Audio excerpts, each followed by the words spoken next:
हरीश तुम भी ऑनलाइन हो क्या?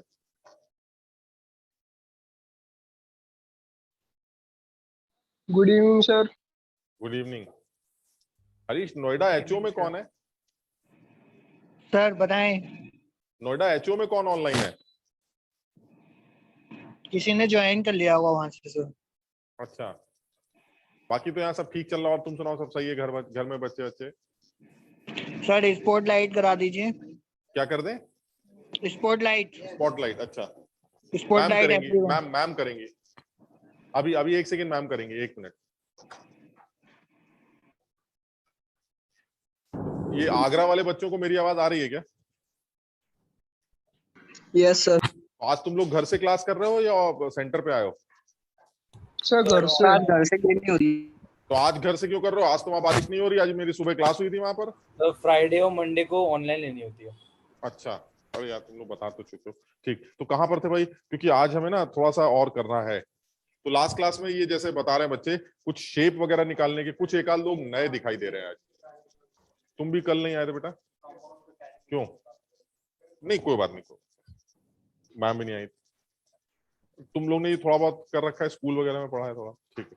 तो हम लोग लास्ट क्लास में जो है कुछ शेप वगैरह, मॉलिक्यूल्स के, आयंस के शेप्स या फिर ज्योमेट्री, कुछ इस तरह का कुछ डिस्कशन कर रहे थे। तो कुछ रूल समझ में आ गया है। रूल यही समझ में आया कि भाई किसी भी तरह से ऐसा कुछ पता चल जाए कि आपका जो मॉलिक्यूल या आयन है वो किस कैटेगरी को बिलोंग करता है, तो हम अपना अंदाजा लगा सकते हैं। जैसे हमने कुछ सेट रूल्स बना रखे हैं कि अगर मेरा आदमी sp3 हाइब्रिडाइज्ड सेंट्रल एटम है तो वो टेट्राहेड्रन ज्योमेट्री का आदमी होगा। और उस हाँ मतलब ऐसे तो हम ही हैं बस, आपको तो देखते ही रहते हैं।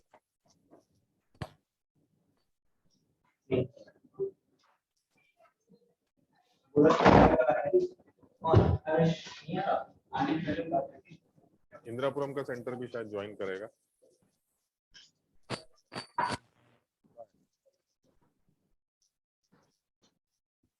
और इंदिरापुरम में कोई आया है भाई?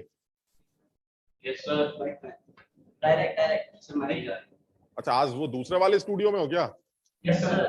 अच्छा यार, बहुत खराब कैमरा है यार, तुम लोग दिखाई नहीं दे रहे हो। तो सारी बेकार है। अब नहीं मतलब वो उसका जो फोकस है ना, वो सिर्फ आगे के 2-4 बच्चों को ही देख पा रहा हूं मैं। इतनी है सर, इतने ही बच्चे आए हैं सर। अच्छा, पीछे वाले बच्ची आधी दिख रही है, मुझे लगता है वो कुसुम है।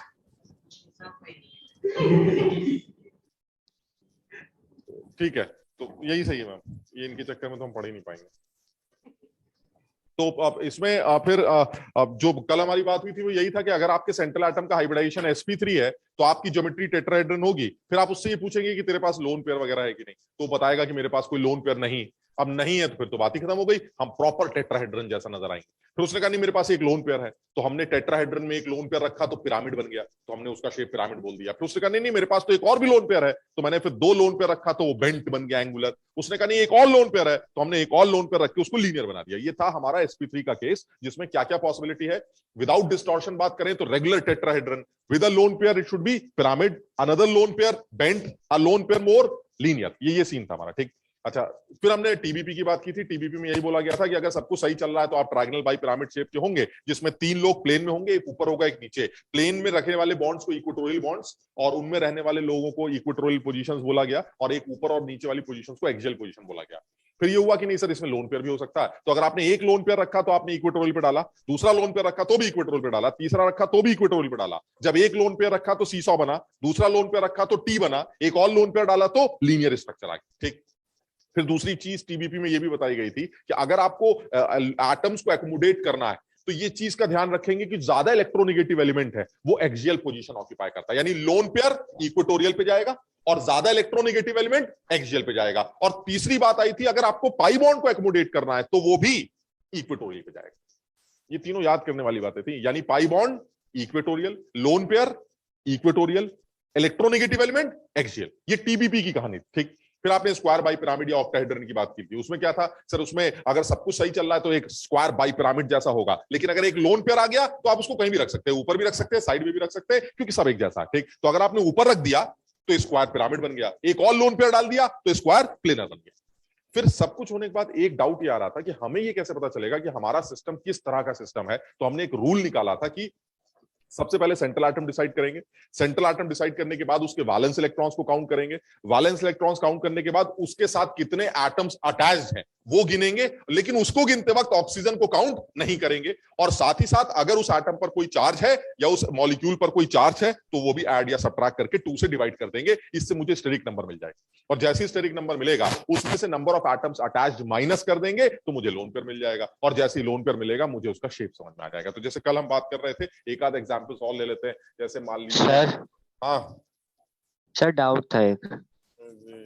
बोलो सर इलेक्ट्रोवैलेंट बॉन्ड्स कौन से होते हैं जो इलेक्ट्रोस्टैटिक फोर्स की वजह से? Ionic bond, electrovalent bond sir, ionic bond. अच्छा okay sir, thank you sir. Electrovalent मतलब समझो एक प्लस एक माइनस ऐसे, तो इलेक्ट्रोवैलेंट बॉन्ड जिनको आप आयनिक बॉन्ड बोलते हैं जिसमें प्लस और माइनस का इंटरेक्शन होता है। ये कोवैलेंट बॉन्ड जो हम पढ़ रहे हैं, दे आर कोवैलेंट बॉन्ड। एक होता है कोऑर्डिनेट बॉन्ड, जो कोऑर्डिनेट बॉन्ड होता है वो भी बिल्कुल इसी तरह का होता है। भाई कोवैलेंट बॉन्ड किसे कहते हैं? जिसमें दो लोग बीच में हो, एक मेरा हो और एक आपका, यही कोवैलेंट होता। दो लोग तो अभी बीच में है लेकिन दोनों मेरे हैं, that is coordinate. That means sharing तो दो ही इलेक्ट्रॉन्स की हो रही है, लेकिन वो दोनों इलेक्ट्रॉन अगर एक तुम्हारा एक मेरा है तो उसे कोवैलेंट नाम दे देंगे, और अगर वो दोनों इलेक्ट्रॉन मेरे ही हैं तो आप उसे कोऑर्डिनेट बॉन्ड। यानी बनने के बाद तो सब दो एक जैसा है, बनने के बाद दो इलेक्ट्रॉन बीच में दिखाई देंगे आपको बस। अब वो दो तुम्हारे हैं अगर तो कोऑर्डिनेट, और अगर दोनों के हैं तो कोवैलेंट, बस इतना फर्क। ठीक, तो बहरहाल इसमें ये कह रहे हैं, जैसे मान लीजिए कोई और एग्जांपल ले, अगर हम ClF3 ले लेते हैं। अब वो कह रहा है ये बताइए ClF3 का शेप क्या है, हाइब्रिडाइजेशन क्या है। तो क्या तरीका बताया गया था कि सबसे पहले सेंट्रल एटम डिसाइड कर लीजिए, इसमें सोचना ही नहीं है, जो ज्यादा इलेक्ट्रोपॉजिटिव एलिमेंट होता है वही हमारा सेंट्रल एटम, तो Cl होगा, इसमें सोचना ही नहीं। तो Cl अगर हमारा सेंट्रल एटम है तो हम स्टेरिक नंबर सबसे पहले निकालने जा रहे हैं। Cl अगर सेंट्रल है तो इसके वैलेंस इलेक्ट्रॉन्स याद है 7 होंगे। इसके साथ कितने आदमी लगे हैं वो जोड़ देते हैं, 3 आदमी लगे हैं। साथ ही साथ इसके ऊपर जो चार्ज हो नहीं है, 0 से प्लस ऐड किया, 2 से डिवाइड कर दिया। ये जो भी कुछ निकल के आ रहा है दिस इज स्टेरिक नंबर। अच्छा 5 आते एक चीज तो क्लियर हो गई, ये TBP 5 आते इस सेंट्रल एटम का हाइब्रिडाइजेशन पता चल गया, sp3d, इसमें सोचना ही नहीं। ठीक, और जैसे ही sp3d आया मैंने फौरन एकदम बढ़िया सा TBP बना दिया, Cl को बीच में रखा, ऐसे ऐसे ऐसे ऐसे ऐसे, ये 5 आते। अच्छा अब उसने कहा भाई ये बताइए तुमने 5 डंडे बना, 5 डंडे बना दिए और आदमी तो 3 ही है, तो बाकी क्या हो रहा है? तुमने कहा लोन, और वो चीज आपने अलग से भी निकाल के देख ली थी। लोन पेयर निकालने का तरीका क्या बताया गया था? स्टेरिक नंबर में से नंबर ऑफ एटम्स अटैच्ड ये माइनस कर दीजिए, नंबर ऑफ एटम्स अटैच्ड ये हमने माइनस कर दिया। तो इसका मतलब ये हुआ कि अगर स्टेरिक नंबर की बात करें तो 5 आया था और एटम्स कितने अटैच्ड है 3, तो 5 में से 3 माइनस कर दिया, ये हमारे लोन पर आ गए। नाउ क्या है सीन? सीन ये है कि ClF3 एक ऐसा आदमी है जो कि TBP है जिसमें 2 लोन पेयर्स हैं, और हमने ये याद कर रखा है TBP के बारे में, जब भी लोन पेयर आएंगे वो इक्वेटोरियल पे जाएंगे। तो अब आपके पास 3 इक्वेटोरियल पोजीशंस है, कहीं भी लगा दीजिए, तो थोड़ा सा अच्छा लगे इसलिए मैं यहां बना रहा हूं, तो इसका कोई लॉजिक नहीं, कहीं भी लगा सकते हैं आप। ठीक, तो हमने यहां लगा। बच्चे कौन कौन से लोग? F और F। जहां तक शेप का सवाल है, शेप तो एकदम साफ दिखाई दे रहा है कि सर ये दिखता है, ये Cl ऐसे आ गया और ये बिल्कुल खूबसूरत T शेप आ।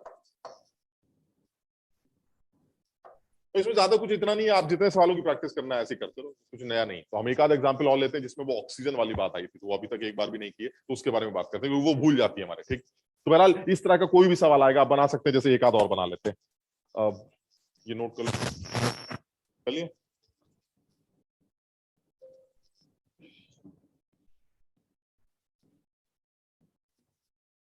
अब इसी में जैसे मान लीजिए कुछ और ले लिया जाए, अब तुम अपने आप बना के देख लो। HCF4 ले लेते हैं, ये भी बड़ा आसान हो गया, इसको बना के देखो। कोई बात नहीं, फिर से बना लेते हैं, उसको क्या है। तो HCF4 में सेंट्रल एटम स्टेरिक नंबर निकालते हैं। स्टेरिक नंबर निकालने के लिए सेंट्रल एटम ऑब्वियसली जिनन होगा, जिनन के वैलेंस इलेक्ट्रॉन्स कितने होंगे 8, आदमी कितने 4, 2 से डिवाइड किया तो 6 आ गया। 6 आते ही हम समझ गए सर ये आदमी sp3d2। sp3d2 आते ही हम समझ गए the hybridisation is sp3d2, the geometry should be square bipyramid. तो हमने बिना सोचे जो है स्क्वायर बाइपिरामिड बना दिया, ऐसे ऐसे ऐसे ऐसे ऊपर नीचे। अब उससे कहा भाई इतने सारे डंडे बना रहा आदमी तो 4 ही हैं, हमने कहा 2 लोन पेयर होंगे या, और उसको भी निकाल ले, तुम समझ ही रहे हो। लोन पेयर का मतलब क्या हुआ? स्टेरिक नंबर में से आपने लोग माइनस कर दिए, एटम्स अटैच्ड ये माइनस कर दिया, और स्टेरिक नंबर कितना है हमारा 6, आदमी कितने हैं 4, तो लोन पेयर कितने हैं 2। और क्या बताया गया था 2 लोन पेयर, कहीं भी रख दीजिए, ऑपोजिट रखिएगा, बस ये ध्यान रखिएगा, ऑपोजिट रखिएगा। अगर आप ऊपर रख रहे हैं तो दूसरा यहां रखिएगा, अगर आप यहां रख रहे हैं तो दूसरा यहां रखिएगा, अगर आप यहां रख रहे हैं तो दूसरा यहां रखिएगा, ताकि एलपी एलपी रिपल्शंस मिनिमाइज हो सके। तो अब बचे हुए आदमियों को फ्लोरीन सेट कर दीजिए, बस हो गया। जैसे ही आप फ्लोरीन सेट करेंगे तो एकदम साफ दिखाई दे रहा है कि ऐसे में टोपियां तो उड़ जाएंगी, ऊपर वाली टोपी भी उड़ गई, नीचे वाली भी टोपी उड़ गई, तो बचा क्या, ये दोनों छुप गए। छुपने के बाद सिर्फ क्या बचा, एक प्लेन जैसा sir, this is square planar, यानी इसका जो शेप निकल के आएगा वो बहुत बढ़िया स्क्वायर प्लेनर। खत्म, आसान है, मतलब इसमें अब वो जरा सा ऑक्सीजन वाला झंझट एक कर लेते हैं, तो उसमें थोड़ा सा ताकि डाउट ना रहे, हालांकि कुछ तुमने याद कर लिया है। अब ये पुराने एग्जाम्पल, इसको हटा देते हैं, कुछ खास नहीं, चलिए और ले लेते हैं। अब एक ऑक्सीजन वाला भी एग्जाम्पल लेते हैं, और सिर्फ एक एग्जाम्पल लेंगे, उसके बाद तुमसे एक दो सवाल उसके भी पूछ लेंगे ताकि उसकी भी प्रैक्टिस हो जाए। तो इसमें ऑक्सीजन वाले में कुछ नया नहीं है, सिर्फ तुम्हें ध्यान रखना है जो बताया गया है। मान लीजिए जैसे ये बढ़िया एग्जाम्पल लेते हैं, ClO3 माइनस। वो कह रहा भाई ये बताइए ClO3 माइनस के बारे में आपका क्या ख्याल है। मैंने कहा देखिए ऐसा है, मुझे जो समझ में आ रहा है वो ये आ रहा है कि आपका जो सेंट्रल एटम है वो Cl, क्योंकि ज्यादा इलेक्ट्रोपॉजिटिव ऑक्सीजन से, तो हमने कहा कि हाँ, तो फिर इसका मतलब अगर स्टेरिक नंबर निकालना है तो जैसा रूल है वैसे लगाते हैं, सेंट्रल एटम Cl होगा तो वैलेंस इलेक्ट्रॉन साथ। फिर हम रूल के हिसाब से करते क्या थे, 7 प्लस एटम्स अटैच्ड, यही करते थे, और फिर चार्ज को जोड़ घटा देते थे। अब एटम्स अटैच में झंझट क्या आ रहा है कि सर ये तीनों ही ऑक्सीजन, और कल हमारी बात हुई थी कि अगर एटम्स अटैच में ऑक्सीजन कोई है तो आप उसको देखिए, S2 वाली दिखाई नहीं दे रहा, देखते नहीं, यानी ऑक्सीजन नहीं दिख रहा है। तो हमने कहा तो खत्म हो गई बात, तो बचा क्या फिर। उसने एक नेगेटिव थे, वो तो देखो, नेगेटिव चार्ज तो देखोगे, तो इसका मतलब ये होगा हमने एक और नेगेटिव चार्ज को जोड़ते थे घटाते थे। नेगेटिव है तो इलेक्ट्रॉन आया, पॉजिटिव है तो इलेक्ट्रॉन गया, और हम यहाँ इलेक्ट्रॉन ही देख रहे हैं, तो हमने भाई एक जोड़ के 2 से दे मारा और ये आ गया 4। 4 आते ही हमने सीधे बोला sp3।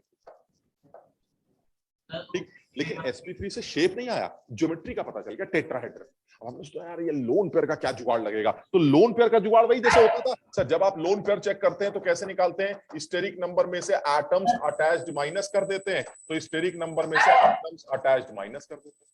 स्टेरिक नंबर हमारा कितना है, 4। अब जब एटम्स अटैच आप देखें तो अब आप आंख खोल लीजिएगा, तब आपको ऑक्सीजन दिखता है, यानी कब नहीं दिखता है और कब दिखता है ये देखना है। बात कल हमने बात बोली थी, वही चीज का एग्जांपल ले रहे हैं। कब नहीं दिखता है, जब आप स्टेरिक नंबर निकालते हैं, और कब दिखता है, जब आप लोन पेयर निकालते हैं, बस इतना ध्यान रखना है। तो यानी अब मुझे अरे 3 लोग लगे हैं, अब दिखाई दे रहा है, तो 3 लोग लगे हैं, तो आपका लोन पेयर कितना आ गया। तो इसका एक ऐसा सीन चल रहा है, जो sp3 है विद लोन आती खत्म हो गई, sp3 आती टेट्राहेड्रन बना, टेट्राहेड्रन बनते लोन पेयर आया, हमने ऊपर लोन पेयर रखा, नीचे की टोपी तैयार, पिरामिड, आंसर आ गया। समझ लो sp3 में एक लोन पेयर क्या देता है, पिरामिड, एक और लोन पेयर बेंट, एक और लोन पेयर लीनियर। ये हल्का सा याद करना। तो इसका मतलब ये हुआ कि सर ये आप ClO3 को आप बना सकते हैं सर पिरामिड जैसा बनाना, तो सबसे पहले आप जो है जैसे लिखते थे Cl, सबसे पहले ये अब आपको जैसा सेट करना, लोन पेयर है भाई, कहाँ रखे, अरे टेट्राहेड्रन रख सकते, अच्छा लगे इसलिए यहाँ रख देते, तो कोई लॉजिक नहीं। हमने कल भी बात की, किसी के बैकग्राउंड में से नॉइस आ रही है, देख पाओ, हाँ सर पिरामिड जैसा लग रहा, कहीं और रख देंगे तो शायद हम 3D नहीं देख पाएंगे कि पिरामिड, लेकिन रख कहीं भी सकते हैं। तो ये ClO, उसने कहा ये बढ़िया आपका तैयार हो, क्या बकवास कर रहे हैं, क्या बनाया तुमने, यहाँ नेगेटिव चार्ज, हमने कहा इसको दे दो ना।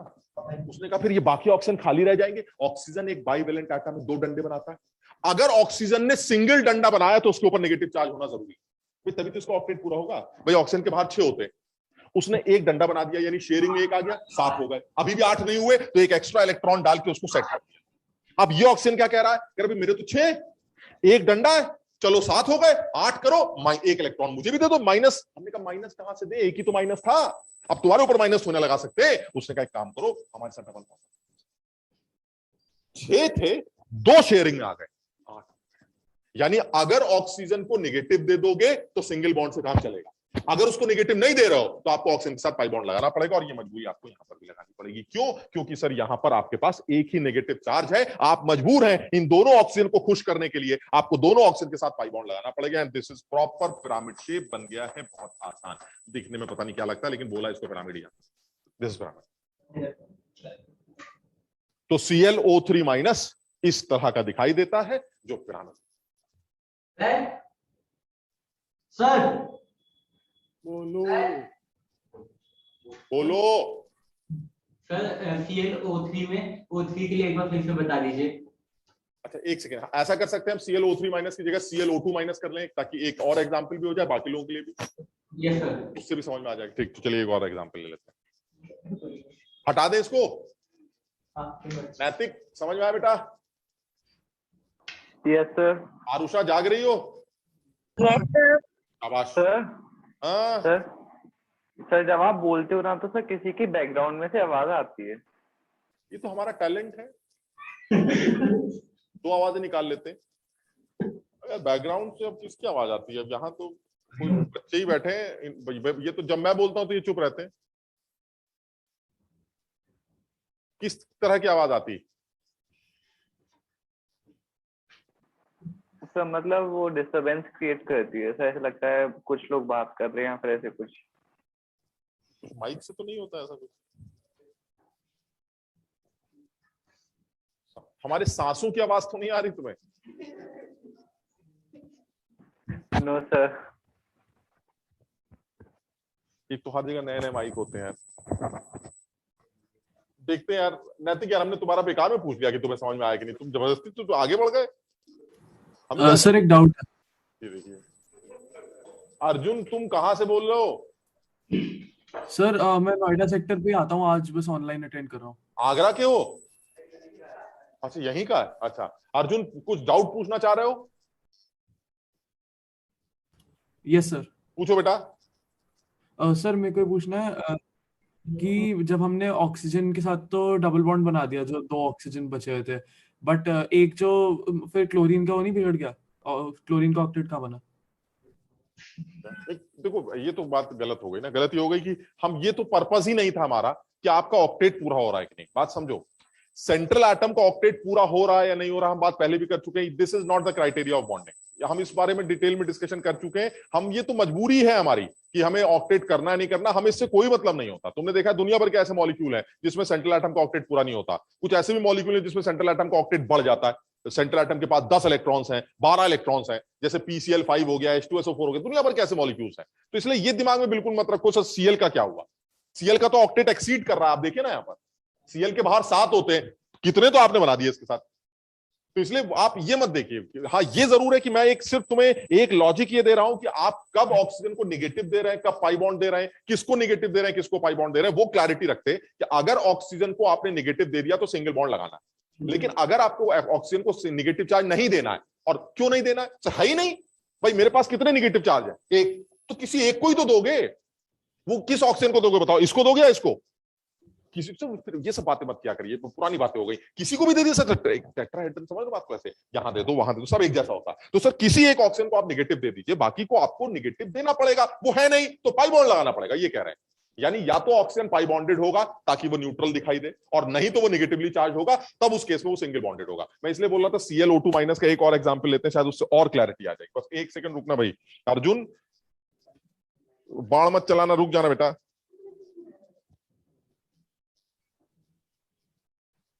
ये अर्जुन अपने आप जरा देखना बेटा, इसको एक बार जरा समझ के देखो। ये है ClO2 माइनस। अब उसने कहा भाई ये कैसा है? हमने कहा कैसा क्या है, मतलब जैसा आप बता रहे वैसा ही है। स्टेरिक नंबर निकालिए। सबसे पहले 7 ऑक्सीजन तो मुझे दिखाई नहीं देता, 1 आपने जोड़ दिया, 2 से दे मारा, सर ये 4 आ गया। अरे ये भी sp3, ये भी sp3, तो इसका मतलब ये टेट्राहेड्रल है, तो हमने टेट्राहेड्रल बना दिया। चलिए सबसे पहले लोन पेयर और निकाल लेते हैं। लोन पेयर 4 में से एटम्स अटैच अब दिखते, अब ऑक्सीजन दिखते कितने? 2, तो ये आ गया। इसका मतलब हुआ एक ऐसा sp3 जिसपे 2 लोन पेयर है, तो बेंट हो, ये तो याद कर सकते हैं, 2 लोन पेयर बेंट हो जाता है। तो आप पहले इसको sp3 बना लीजिए अपने हिसाब से, देख लीजिए Cl आ गया ऐसे ऐसे ऐसे ऐसे। अब आप क्या करें? सर 2 लोन पेयर कहां लगाएं? अरे यार कहीं भी लगाइए, क्या बेकार की बातें, ऑक्सीजन आ गए। आप क्या करें? ये क्या सर ऑक्सीजन खाली खाली ऐसे नहीं होता, या तो माइनस लगाओ या डबल बॉन्ड लगाओ। हमने कभी एक ही माइनस से क्या करें? एक को दे दो, तो एक को दे दिया। अब दूसरा वाला माइनस तो है नहीं, उसने कहा फिर तो मजबूर है double bond. This is ClO2 minus. ये अर्जुन समझ पाए? Yes sir. ठीक, शाबाश सर। हाँ सर अगर इन केस वहां पे -2 होता तो हम दोनों को माइनस दे देते। ऑक्सीजन को माइनस दे देते, फिर डबल बॉन्ड नहीं लगता। Okay sir. ठीक है ना। अब जैसे एक और एग्जांपल ले लेते हैं। चलिए जब इतना किया तो एक और बड़ा अच्छा एग्जांपल से सारे, और बड़ी हैरानी की बात है, आप देखिए जरा, ये सारे ही sp3, ClO3 minus sp3, ClO2 minus sp3, सारी की ज्योमेट्री टेट्राहेड्रल, शेप सिर्फ अलग है। उसका पिरामिड था, इसका एंगुलर है, इसका लीनियर आएगा। करके देखिए, क्योंकि ऑक्सीजन को कम ज्यादा करने से हाइब्रिडाइजेशन पे तो कोई फर्क पड़ता नहीं, क्योंकि हम तो उसको देखते ही नहीं, सिर्फ लोन पेयर में फर्क पड़ता है, और लोन पेयर का फर्क उसके शेप को बदल देता है, बस ये। तो इसका मतलब इस केस में भी अगर आप निकालना चाहें तो आप इसी तरह से स्टेरिक नंबर निकालेंगे, 7 1 जोड़ा 2 से दे मारा, आया 4 हाइब्रिडाइजेशन sp3। और जैसे ही sp3 आया हमने कहा भाई ये तो अपना ही आदमी हो गया, और लोन पेयर बनाते ही आपका 4 में से अब दिखाई दे रहा है 1, तो ये 3, यानी एक ऐसा sp3 जिसमें 3 लोन पेयर, तो यानी कि आपने Cl बनाया और ये पहले sp3 बना के टेट्राहेड्रल बना दिया, एक लोन पेयर यहां डाल दिया, एक लोन पेयर यहां, एक ऑक्सीजन। अब क्या करें सर, या तो डबल बॉन्ड लगाइए या माइनस, हमने कहा नहीं डबल बॉन्ड की जरूरत ही नहीं है, एक माइनस लगा देते हैं। शेप क्या आ गया, लीनियर। तो ये वाला हमारा बेंड था या एंगुलर जो भी बोलते हैं, और ये हमारा लीनियर।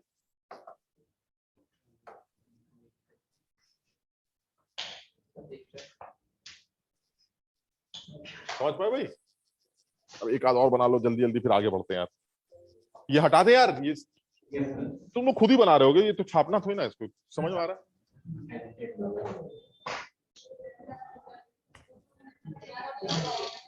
चलिए एक आध और बना लेते हैं, फिर आगे बढ़ते हैं।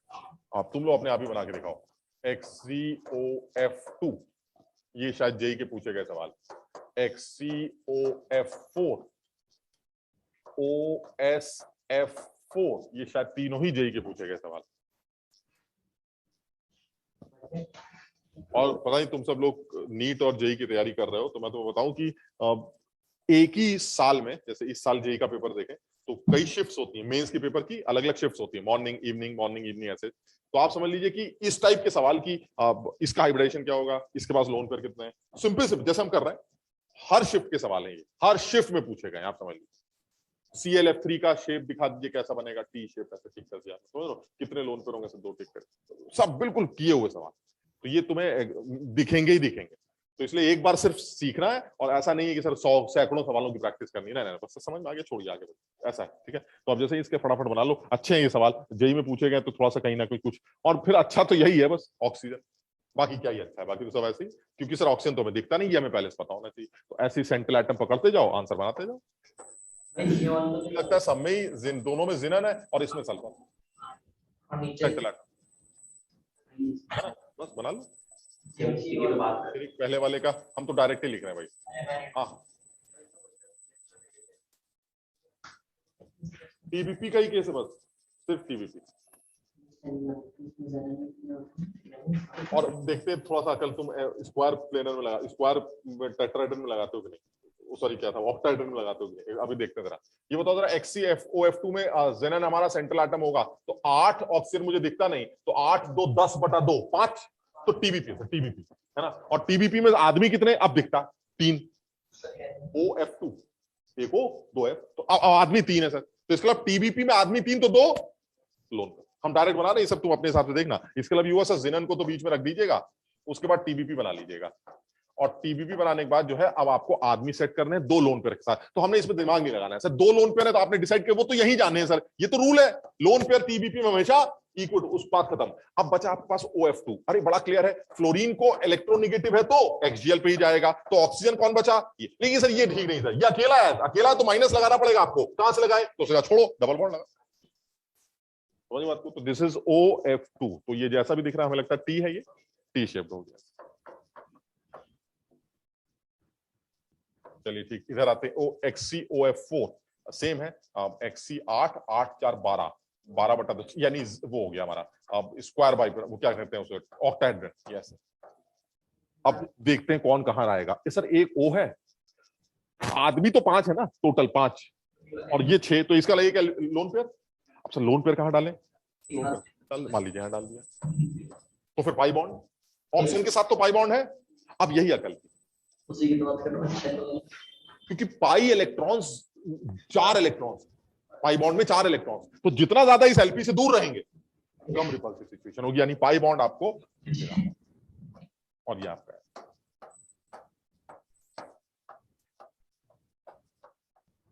भाई पाई बॉन्ड समझ पा रहे हो ना, उसमें 4 इलेक्ट्रॉन्स होते हैं, 4 बॉन्ड पेयर, 1 2 3 4, तो जितना बॉन्ड पेयर एलपी से दूर रहे अच्छा, तो उसका मतलब अगर एलपी ऊपर है तो डबल बॉन्ड नीचे, एलपी इधर है तो डबल बॉन्ड इधर है, सो ऑन सो ऑन। तो इसका मतलब युवा इस केस में अगर इसको छुपा दिया जाए तो शेप क्या बनेगा, एक टोपी उड़ गई, स्क्वायर पिरामिड। तो इसका आंसर आ गया स्क्वायर पिरामिड। फिर OSF4, ये भी बड़ा सीधा सा है, सल्फर सेंट्रल एटम है 6, 6 और 4 10, ऑक्सीजन मुझे दिखाई नहीं देता, TBP तैयार हो गया। यानी सल्फर ऐसे ऐसे ऐसे ऐसे ऐसे, ये डबल बॉन्ड हो, बाकी सारे हमारे ऐसे ड्रैग नहीं पाएंगे।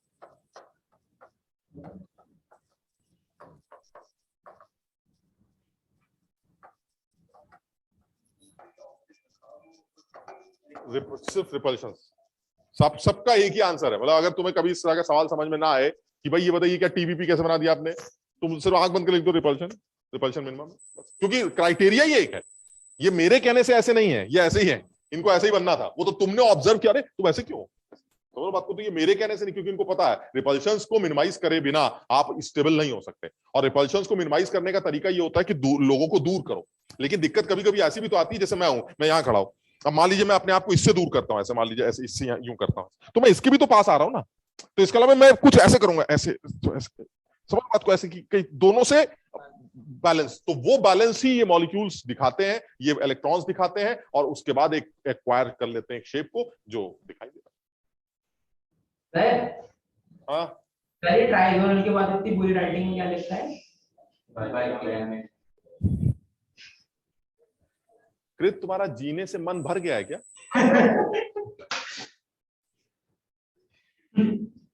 ट्रायंगल बाई पिरामिड है ये। तुम्हारी राइटिंग दिखाए अभी, या कॉपी दिखाओ। चलिए अब और आगे बढ़ते हैं, अब जरा थोड़ा सा और, अब एक अलग बिल्कुल हट के बात कर रहा है, इसे हटा दे भाई।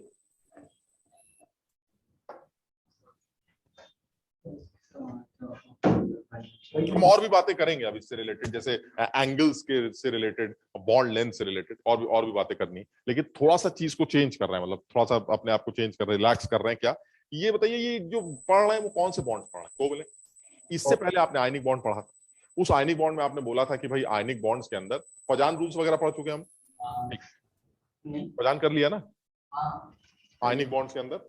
यस सर, कर लिया। ठीक, हाँ। तो हमने जब आयनिक बॉन्ड पढ़ा था, तो आयनिक बॉन्ड में क्या बात हुई थी? आयनिक बॉन्ड में बोला गया था कि भाई हर आयनिक बॉन्ड के अंदर कुछ कोवेलेंट कैरेक्टर भी होता है। ठीक, तो हमने कहा चलिए होता होगा, आपने सब समझा दिया। अब आया कौन सा बॉन्ड? कोवेलेंट। तो अब आप ये क्या बोलना चाह रहे हैं कि हर कोवेलेंट बॉन्ड के अंदर कुछ आयनिक कैरेक्टर भी होता है? नहीं, ऐसा नहीं बोल रहे, लेकिन ये जरूर बोल रहे हैं कि कुछ कोवेलेंट बॉन्ड्स के अंदर आयनिक कैरेक्टर भी होता है। अब उसका रीजन तुम्हें बताता हूं मैं, तुम ये बताओ, अब जो मैं बॉन्ड बनाने जा रहा हूं, क्या तुम ये महसूस कर पा रहे हो कि ये आयनिक है? ए और बी, क्या ये कोवेलेंट बॉन्ड है? एक मेरा है, एक आपका कोवेलेंट बॉन्ड। ठीक, अच्छा, क्या पॉसिबिलिटीज है? पॉसिबिलिटी ये लगती है सर, अगर ए और बी की नेगेटिविटी सिमिलर है, अगर ए और बी की नेगेटिविटी सिमिलर है, इसके दो रीजन, दो तरीके हो सकते हैं। एक, दोनों एटम ही सेम, जब आदमी सेम होंगे तो नेगेटिविटी भी सेम होगी, तो इसमें क्या सोचना, यानी दो आदमी हैं दोनों सेम, जैसे OO, CL, FF, जब इनके बीच में कोवेलेंट बॉन्ड बनेगा तो ये दोनों बराबर ताकत के लोग होंगे, तो जो शेयर्ड इलेक्ट्रॉन्स होंगे वो बिल्कुल बीचों बीच होंगे, क्योंकि जितनी ताकत से वो खींचेगा उतनी ताकत से वो भी खींचेगा। और इलेक्ट्रोनेगेटिविटी की डेफिनेशन भी यही कहती है कि वो ताकत जो आपके अंदर शेयर्ड इलेक्ट्रॉन्स को खींचने की है, वही इलेक्ट्रोनेगेटिविटी के नाम से जानी जाती। तो जब ताकत ही बराबर है, तो जो शेयर्ड इलेक्ट्रॉन्स होंगे ना इधर हिल पाएंगे ना इधर हिल पाएंगे, तो ऐसे में शेयर्ड इलेक्ट्रॉन बिल्कुल बीचों बीच होंगे। और अगर ये बीचों बीच हुए तो ना इस बी पर कोई चार्ज आएगा ना इस ए पर कोई चार्ज आएगा, मानते हो? ये भी जीरो और हम भी जीरो। ऐसे में ये जो बॉन्ड बनाया गया है, इसे बिल्कुल पक्का प्योर कोवेलेंट बॉन्ड बोला जाएगा, 100% pure covalent. This is pure covalent. ठीक, अच्छा, अब मैंने कहा भाई एक और पॉसिबिलिटी, क्या पॉसिबिलिटी ये है कि ए और बी के बीच में बॉन्ड तो है, लेकिन इनकी नेगेटिविटी में कुछ इतना अंतर है कि ए पर प्लस चार्ज है और बी पर नेगेटिव चार्ज। क्या मतलब हो इस बात का? कि ये जो शेयर्ड इलेक्ट्रॉन्स हैं वो किसी एक के पास है, खत्म हो गई बात, यानी डंडा ही टूट गया सर, एक प्लस एक माइनस, प्रॉपर आयनिक बॉन्ड। हालांकि 100% आयनिक कुछ नहीं होता, बट हम थ्योरेटिकली अगर समझे तो जब कुछ नहीं है तो प्योर कोवेलेंट, और जब पूरा है कंप्लीट ट्रांसफर, तो आप इसे प्योर 100% आयनिक बोल सकते हैं। बताओ, समझे? अच्छा, लेकिन सर मजा नहीं आया। मजा इसलिए नहीं आया क्योंकि आपको 100% आयनिक के बारे में और प्योर कोवेलेंट के बारे में डिस्कशन नहीं करनी है, आपको बीच के एक आदमी के बारे में डिस्कशन करनी है। बीच का आदमी क्या कह रहा है? बीच का आदमी कह रहा है, देखिए ऐसा है, इतनी भी डिफरेंस नहीं है कि इलेक्ट्रॉन लेके निकल जाए, और ऐसा भी सीन नहीं है कि ताकत बराबर है। तो हमने कहा यार कुछ मामला लग रहा है हल्का फुल्का शिफ्टिंग का है, ये इलेक्ट्रॉन क्लाउड जो है ये उस तरफ थोड़ा सा शिफ्ट करने की कोशिश कर रहा है जो ज्यादा ताकतवर। यानी निगेटिविटी में डिफरेंस तो है, लेकिन इतना निगेटिविटी में डिफरेंस नहीं है कि इलेक्ट्रॉन का कंप्लीट ट्रांसफर होकर उसको आयनिक बॉन्ड बना दिया जाए। ठीक, इसका मतलब ये हुआ कि ऐसा भी पॉसिबल है कि अगर ए और बी की निगेटिविटी में डिफरेंस हुआ तो हो सकता है शेयर्ड इलेक्ट्रॉन्स किसी एक तरफ शिफ्ट होने लगे। तो अगर बी की निगेटिविटी ए से बेटर है तो ये शेयर्ड इलेक्ट्रॉन्स हल्का हल्का बी की तरफ शिफ्ट होंगे, लेकिन बी की तरफ चले नहीं जाएंगे। चले गए फिर तो ये सीन हो जाएगा। वो कह रहे नहीं सर ऐसा, बस थोड़ा सा ऐसे होने से बी पर पार्शियली नेगेटिव चार्ज आने लगेगा और ए पर पार्शियल पॉजिटिव चार्ज आएगा। दिस डेल रिप्रेजेंट्स डिफ्यूज, यानी पार्शियल, ऐसा हल्का सा डिफ्यूज चार्ज, फुल फ्लेज नहीं, डिफ्यूज चार्ज। ठीक, तो इस पे हुआ डेल माइनस, इस पे डेल प्लस। आप बताओ इस बॉन्ड को क्या बोलेंगे, आयनिक इसको या कोवलेंट? मिक्सचर, मतलब ना ये आयनिक ना ये, यानी दिस इज ना आयोनिक है और ना कोवलेंट। एक सेकंड, क्या ये तो बोल सकते हैं this bond formation is a part of a covalent bond? Yes sir. This is a covalent bond, this was a covalent bond but it has some ionic character also. तो इसका मतलब ये हुआ this is partially, this is a polar covalent bond. This is polar covalent bond. This is a covalent bond जिसके अंदर कुछ polarity है, और वो पोलैरिटी ये है प्लस माइनस वाली पोलैरिटी। यानी इन दोनों लोगों के बीच में जो आपने कोवलेंट बॉन्ड बनाया है, इस कोवलेंट बॉन्ड के अंदर पोलैरिटी है, and this is a polar covalent bond. इट हैज सम ionic character also. So this is a covalent bond having some ionic character. So you have three types of सोच, क्या क्या? एक प्योर कोवलेंट जिसमें शेयरिंग इधर उधर जाने का मतलब ही नहीं बनता, वो तभी हो सकता है जब ताकत बराबर हो, जैसे Cl Cl, उधर Cl इधर Cl, बीच में कोवलेंट बॉन्ड, बीच में रहेंगे बस, तो ऐसा बॉन्ड प्योरली कोवलेंट. ऐसा भी हो सकता है सर इतनी ताकत हमारी ज्यादा है आपसे खींच के अलग कर देंगे, तो ऐसे में 100% आयनिक. हालांकि 100% आयनिक थ्योरेटिकली बोला जा रहा है, लेकिन हमें पता है कि कुछ तो गड़बड़ होती है बहरहाल, तो इसे 100% आयनिक बोल देंगे. और अगर हमें जो टॉपिक पढ़ना है, अब हम जो पढ़ने जा रहे हैं, वो टॉपिक हमारे लिए मेन ये है. यानी अब हम उन कोवेलेंट बॉन्ड्स के बारे में डिस्कशन करना चाह रहे हैं जिनके अंदर थोड़ी पोलैरिटी, पोलर कोवेलेंट बॉन्ड, जिनके अंदर आयनिक कुछ कैरेक्टर है.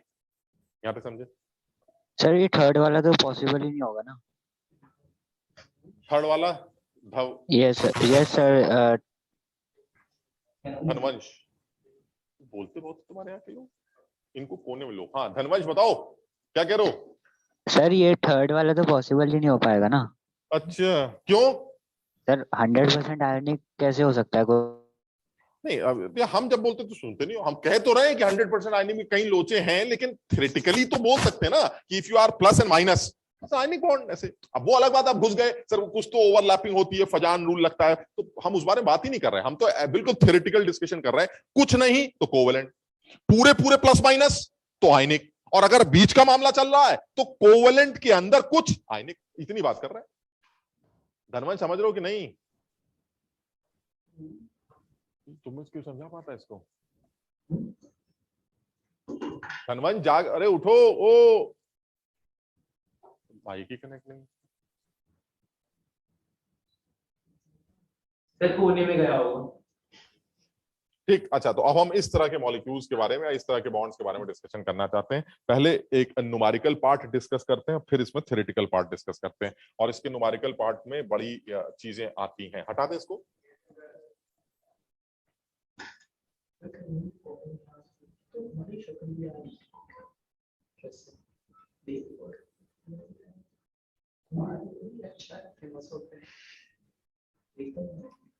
जनरली जो पाया गया है वो ये कि अगर मैं ए और बी के बीच में कोवेलेंट बॉन्ड की बात करूं और इस बॉन्ड के अंदर कुछ पोलैरिटी है, जैसे सपोज ये, तो जो पाया गया है वो ये कि इस बॉन्ड की, तुम्हें कैसे पता चलेगा इस बॉन्ड के अंदर पोलैरिटी ज्यादा है या कम? इस पोलैरिटी को नापने का कोई तरीका भी होना चाहिए ना कि भाई इस बॉन्ड के अंदर ये पोलैरिटी है. वो नापने का तरीका है डाइपोल मोमेंट. जरा समझना, डाइपोल मतलब दो. क्या ये डाइपोल? क्या ये डाइपोल? डाइपोल. अगर ये डाइपोल है तो इस डाइपोल का जो मैग्नीट्यूड होगा वो कैसे निकाला जाए? तो suppose this is a dipole, एक प्लस पोल है, एक माइनस पोल है. मान लीजिए ये हमारा डेल प्लस हो गया, ये हमारा डेल माइनस हो गया. इनके बीच की डिस्टेंस डी हो गई. So this is a dipole and the polarity measurement के लिए एक नया कॉन्सेप्ट निकाला गया है जिसको डाइपोल मोमेंट कहा जाता है. This is dipole moment.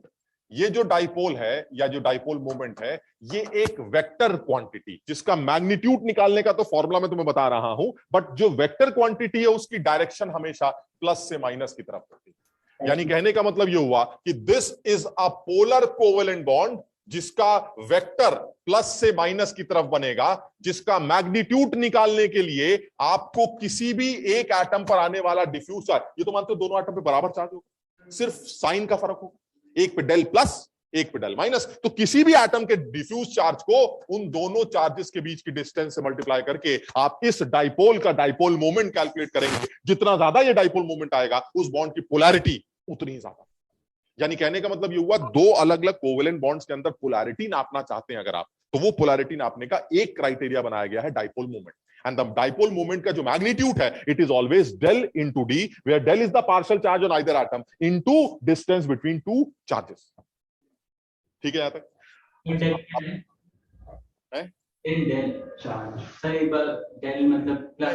एक बार और पैसे जमा कराओ बस। अब ये जो डेल है इस डेल की बात करते हैं। जनरली होता क्या है, जनरली कभी भी आप डेल और डी की बात करते हैं, जनरल बात कर रहे हैं, तो ये देखा गया है कि जब भी कभी आप डाइपोल मोमेंट किसी भी बॉन्ड का कैलकुलेट करते हैं तो आपको डेल को डी से मल्टीप्लाई करना पड़ता है। ऐसा ऑब्जर्व किया गया है कि जो डेल है, अभी सिर्फ सुनना, जो डेल है वो something into 10 raise power minus 10 ESU के बराबर होता है। अभी हम बात करेंगे, घबराना नहीं, ठीक।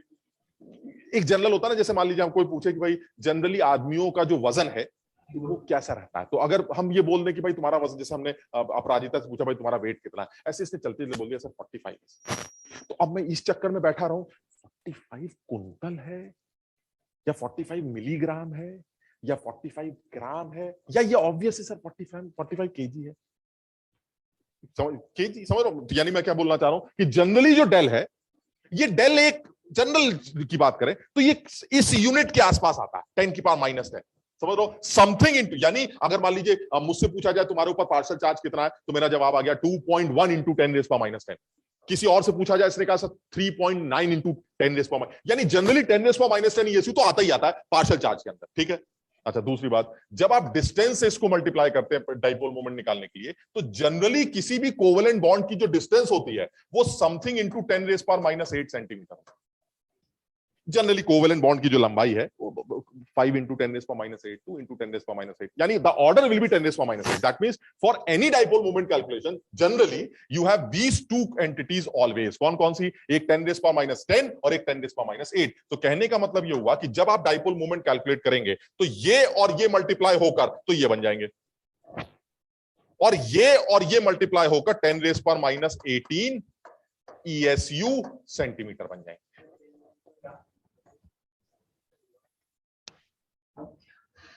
क्या चीज नैनो?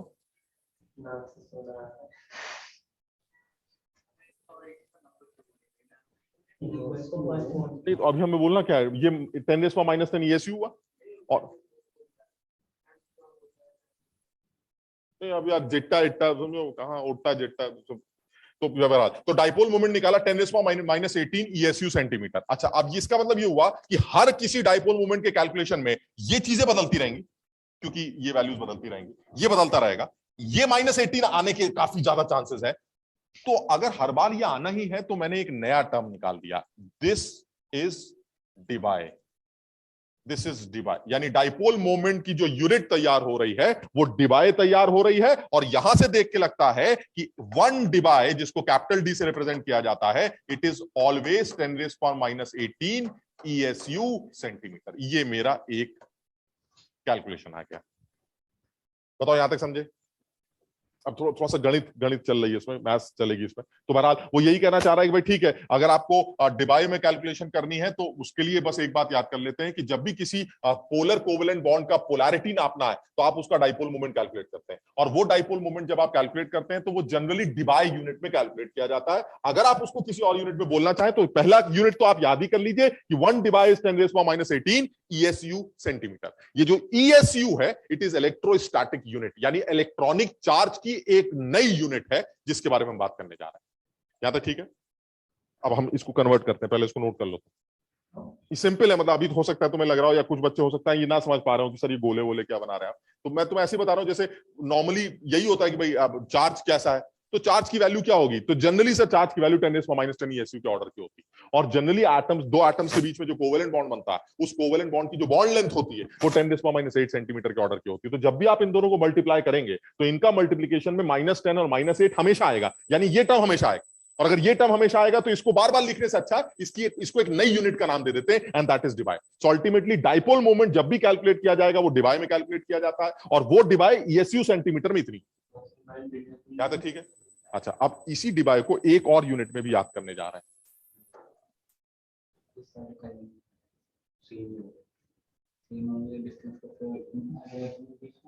इसी डिबाई को एक और यूनिट में भी कैलकुलेट करते हैं। उसके लिए मुझे ESU के बारे में पता करना है। तो पहले जरा सब लोग इस बात को नोट कर लें। 1 इलेक्ट्रॉनिक चार्ज जो होता है, इट इज 4.8 इंटू 10⁻⁻10 ES। ये एक इलेक्ट्रॉनिक चार्ज की नई यूनिट तुम्हारे सामने आई है जिसको इलेक्ट्रोस्टैटिक यूनिट कहा जाता है। एक इलेक्ट्रॉन का जो चार्ज है वो ESU में इतना होता है। अच्छा, तुम क्या ये जानते हो कि एक इलेक्ट्रॉनिक चार्ज जो होता है, एक इलेक्ट्रॉनिक चार्ज जो होता है वो 1.6 इंटू 10⁻⁻19 कूलम भी होता है। यानी अगर आप कूलम में इलेक्ट्रॉनिक चार्ज बोल रहे हैं तो इतना बोलिएगा, और ESU में बोल रहे हैं तो इतना बोलिएगा। क्या था? ठीक है। अच्छा, अब जरा अब देखते तुम्हें क्या समझ में आया। क्या तुम बता सकते हो 1 debye is how much coulomb metre? देखते कौन बताए। एक डिबाई कितने कूलम मीटर के बराबर होता है? अब मैंने बहुत क्लियरिटी दे दी है, अब तुम्हें सही आंसर देना चाहिए सबको। एक डिबाई में कितने कूलम मीटर होंगे? तो नहीं गिरता क्या बच्चों ने? ये जल्दी गिरता है ना। एक डिबाई में कितने कूलम मीटर होने चाहिए? जैसे एक डिबाई में कितने ESU सेंटीमीटर है? 10⁻⁻18। तो एक डिबाई में कितने कूलम मीटर होंगे? हम दोनों यूनिट्स याद कर लेते हैं। माइनस अबे लिख दे जल्दी।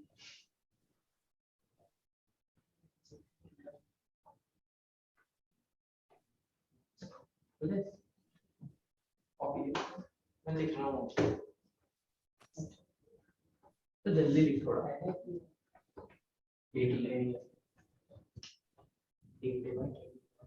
सर लिख लिया सर, हटा दो सर, रुक जाओ। लिख नहीं, हम पूछ रहे हैं सवाल। एक डिबाई में कितने कूलम मीटर होंगे? सर एक बार रिपीट कर दो। रहने दो। प्लीज। एक डिबाई में कितने कूलम मीटर होंगे ये बताना, यहां पर भरना है तुम्हें। Fill in the blanks.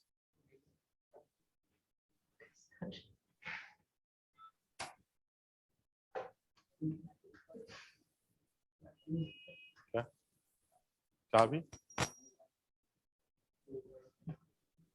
Sir 3 into 10⁻30 centimetre. है क्या क्या क्या? फिर से बोलो। Sir 3 into 10⁻30।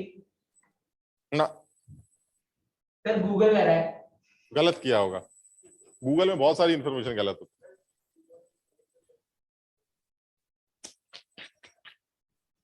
ना, कुछ नहीं, काफी बताइए। मतलब एक 11वीं का बच्चा, जिसमें 10th में भी अगर पूछा जाए तो कई लोग तो 95 90 से हल्के हल्के तो है ना बहुत, एक यूनिट कन्वर्जन नहीं कर पाते। यूनिट कन्वर्जन जिसमें सब साफ लिखा है। ये देखिए, एक ESU को कूलम में कैसे कन्वर्ट करेंगे वो भी लिखा है, और मीटर सेंटीमीटर का क्या रिलेशन होता है वो भी पता है। कुछ नहीं करना है, मतलब ऐसे लिख देते कि सर एक डिवाइस के बारे में अभी आपने बताया है कि ये 10⁻⁻18 ESU सेंटीमीटर होती है। ये तो होती। अच्छा, तो अब आप क्या चाहते हैं? सर इस डिवाइस को ESU की जगह कूलम में और सेंटीमीटर की जगह मीटर में लिख दे। कर देते हैं। 10⁻⁻18 छोड़ देते हैं। अब बताइए ESU को कूलम में कैसे कन्वर्ट करें? इतने ESU अगर इतने कूलम है तो एक ESU कितने कूलम होगा? 1.6 into 10⁻⁻19 divided by 4.8 into 10⁻⁻10 coulomb. बताओ ठीक है? फिर उस ना, तुमने मीटर में नहीं किया कन्वर्ट, और भी कमी है कुछ। दूसरी बात, अब ESU का कूलम कन्वर्जन हो गया, अब आता है सेंटीमीटर का मीटर। सेंटीमीटर का मीटर कितना? बस खत्म हो गया, सॉल्व कर लीजिए।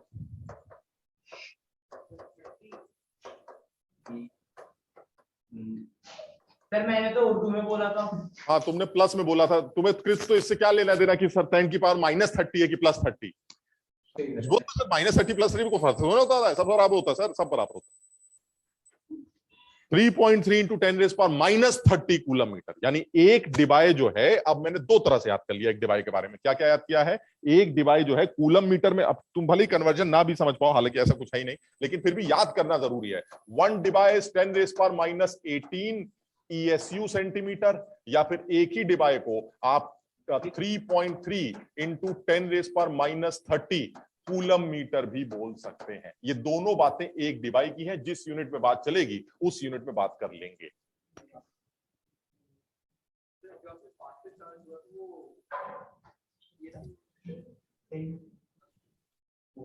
हाँ नहीं, अगर आप, हाँ मतलब कोई भी पार्शियल चार्ज जो होगा, अगर आप ESU में मेजर करते हैं तो that should be something × 10⁻10 ESU। अगर आप कूलम में मेजर करते हैं तो दैट इज समथिंग × 10⁻19 कूलम। तो मैं ये क्या कर रहा हूं, मैं जनरल क्या करना चाह रहा था कि बार बार वो -10 -8 -10 -8 आएगा ही आएगा हर कोई कैलकुलेशन में, तो उस -10 -8 को मिलाकर मैंने पहले एक छोटा करके उसको डिवाइड बोल दिया बस। तो अब मैंने ये याद कर लिया कि जब भी कभी डाइपोल मोमेंट का कैलकुलेशन करना होगा मैग्नीट्यूड, तो मैं डिवाइड में करूंगा। अगर आप मुझे डिवाइड में देंगे तो मैं डिवाइड में लिखूंगा, अगर मुझे लगता है कि मुझे उसको कूलम मीटर में कन्वर्ट करना है तो कूलम मीटर में कन्वर्ट कर लूंगा, मुझे कन्वर्जन आता है। और अगर मुझे लगता है मुझे उसको ESU सेंटीमीटर में कन्वर्ट करना है तो मैं ESU सेंटीमीटर में कन्वर्ट कर लूंगा, क्योंकि एक डिवाइड में कितने ESU सेंटीमीटर या कितने कूलम मीटर है ये मुझे पता। समझ गए बात? अब जैसे हाँ सर कहीं भी देखो सर 10⁻30 दिखा रहा है सर, -30 तो कहीं नहीं लिखा सर। आ क्या रहा है ये बताओ, यहां से आ क्या रहा है? सर -30 आ रहा है। वो -30 होता है। ओके सर, समझ गए? Yes sir.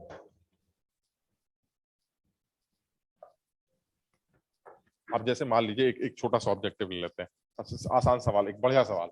मुझे लगता है ये IIT में पूछा गया भी सवाल है, अगर मुझे डेटा सही याद रहा हो तो।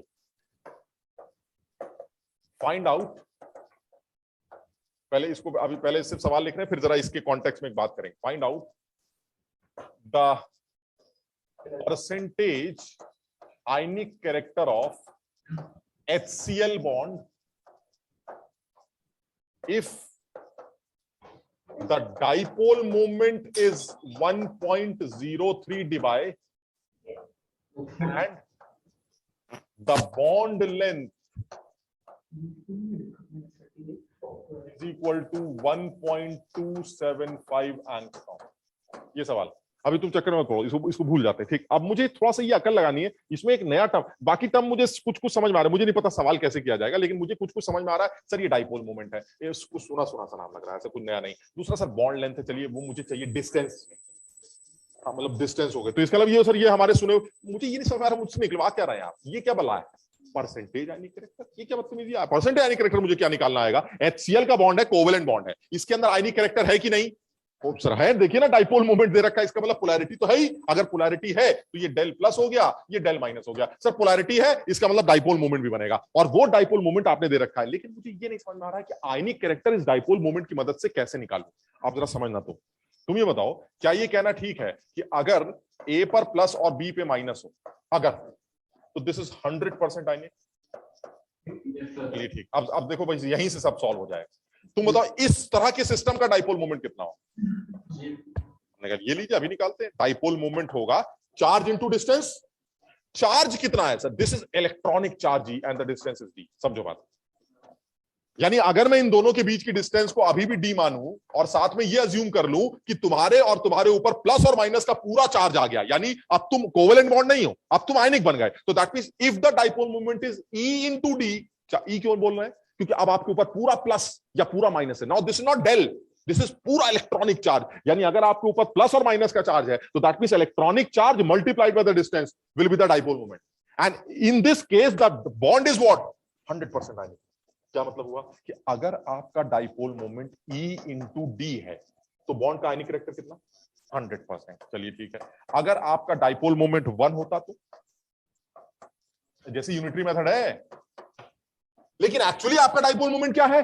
Del into D. तो अगर आपका dipole moment del into D होता तो आपके अंदर आयनिक कैरेक्टर कितना होता? 100/E into D into del into D. This is percentage ionic character. अब इसको जरा लैंग्वेज में लिखते हैं। Percentage ionic character is equal to observed dipole moment observed dipole moment divided by theoretical dipole moment into 100। और ये जो theoretical dipole moment है इसका क्या मतलब है? Assuming the bond to be 100% ionic. यानी अब आप सवाल जरा समझने की कोशिश करना, क्या कर रहे हैं हम? ये कर रहे हैं कि अगर आप मुझे किसी भी बॉन्ड का डाइपोल मोमेंट कैलकुलेट करने के लिए, परसेंटेज आयनिक कैरेक्टर कैलकुलेट करने के लिए बोलते हैं, तो आप मुझे इस बॉन्ड का डाइपोल मोमेंट दे दीजिए, ठीक। अच्छा, अब मैं क्या करूंगा कि मैं इस बॉन्ड को प्योर आयनिक समझ लेता हूं, तो इसका डाइपोल मोमेंट मेरे हिसाब से E इंटू डी आएगा। E हमें पता होता है इलेक्ट्रॉनिक चार्ज, और डी हमें दे रखा है। यानी क्या आप थ्योरेटिकल डाइपोल मोमेंट निकाल पा रहे हैं E इंटू डी से? अभी करके देखेंगे। और क्या ऑब्जर्व डाइपोल मोमेंट जो एक्चुअली है वो सवाल में दे रखा है?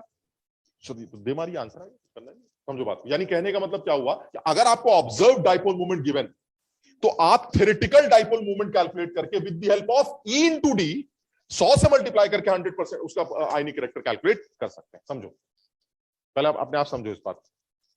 ये जो है ये क्या है sir? This is observe. Observe मतलब जैसा होना चाहिए, ठीक। लेकिन फिर मैंने क्या सोचा, अगर ये ईडी होता, ईडी, तो ये 100% आयनिक बॉन्ड होता, और ईडी मुझे निकालना आता है क्योंकि डी दे रखा, तो मैं E इंटू डी करके इस डेल की जगह E ले लेता हूं, ठीक। समझ लो बात को? अगर मैं E और D ले लूं, तो अब जो बॉन्ड, सॉरी, E और मतलब दोनों के चार्ज E ले लूं और बीच की डिस्टेंस D ले लूं,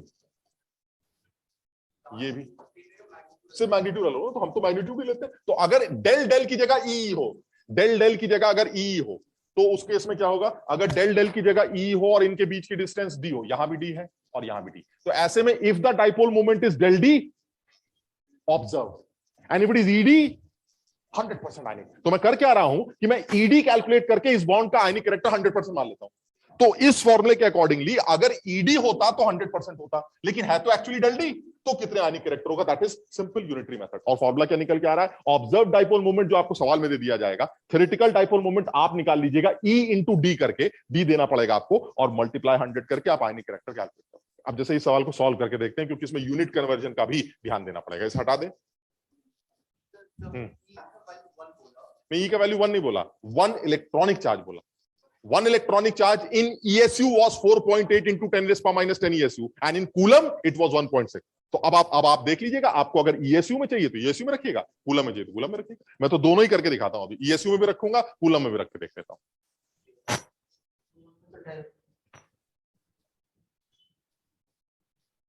यानी ये वाला फॉर्मूला हमारा परसेंटेज आयनिक कैरेक्टर निकालने के लिए इस्तेमाल किया जाता है, जिसमें ऑब्जर्व डाइपोल मोमेंट आपको सवाल में दे दिया जाता है और थ्योरेटिकल डाइपोल मोमेंट आप उस बॉन्ड को 100% आयनिक मान के ED से निकाल लेते हैं। उसके लिए D चाहिए, बस वो सवाल में D दे देगा, खत्म।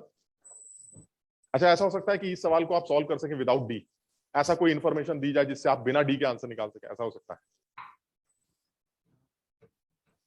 बिना D के, D ना दिया जाए तो ऐसा क्या पूछे कि बिना D के भी इस तरह का परसेंटेज आयनिक कैरेक्टर निकला है? देखो D तो कैंसिल ही हो सकता है, लेकिन तब फिर सवाल में डाइपोल मोमेंट नहीं देगा, डेल, क्योंकि E मुझे आता है, डेल तुम दे देना, तो मैं डेल बाई E इंटू 100 करके आंसर निकाल लूं। तो समझ, आप देखो बड़ा टेक्निकल।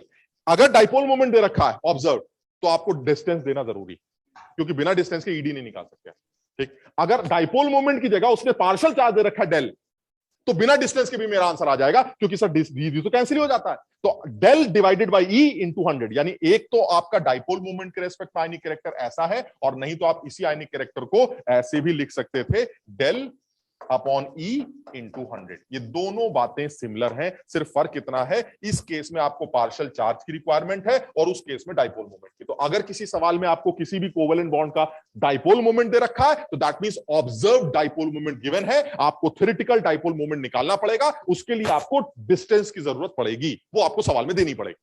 दूसरा, अगर उसको किसी भी सवाल में किसी भी कोवेलेंट बॉन्ड के अंदर किसी एक एटम पर आने वाला पार्शियल चार्ज गिवन है, तो आपको डिस्टेंस की जरूरत नहीं है, उस पार्शियल चार्ज को सीधे इलेक्ट्रॉनिक चार्ज से डिवाइड करके 100 से मल्टीप्लाई कर दीजिए, तो भी आप आयनिक कैरेक्टर कैलकुलेट कर सकते। समझ पाए बात को? अब जैसे यही वाला सवाल है, इसको जरा एक बार पूरा करते हैं।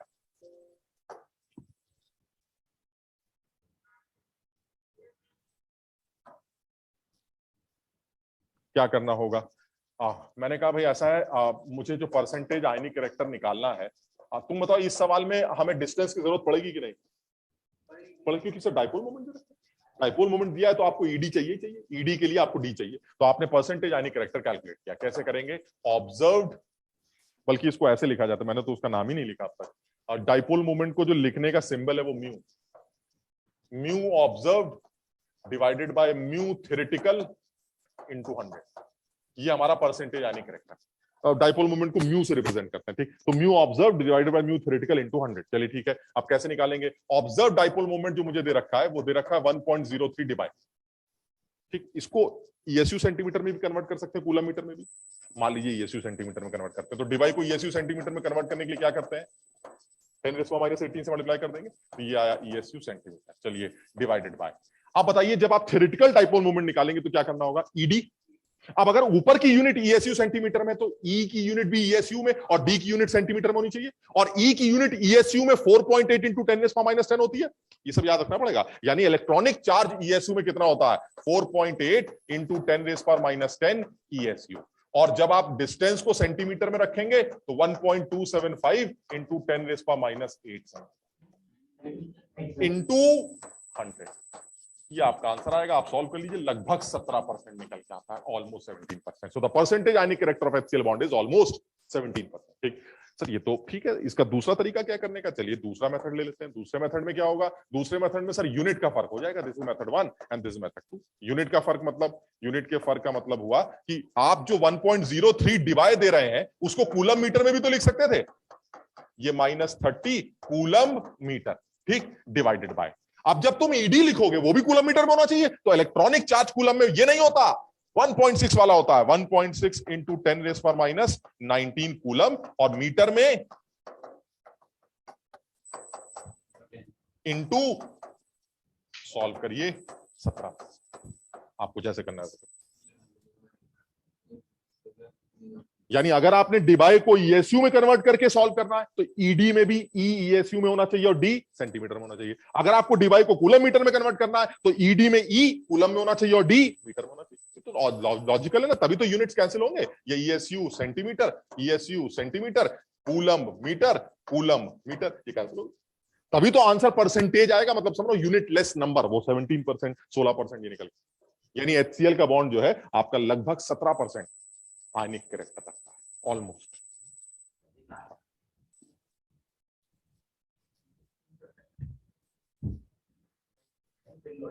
ऊपर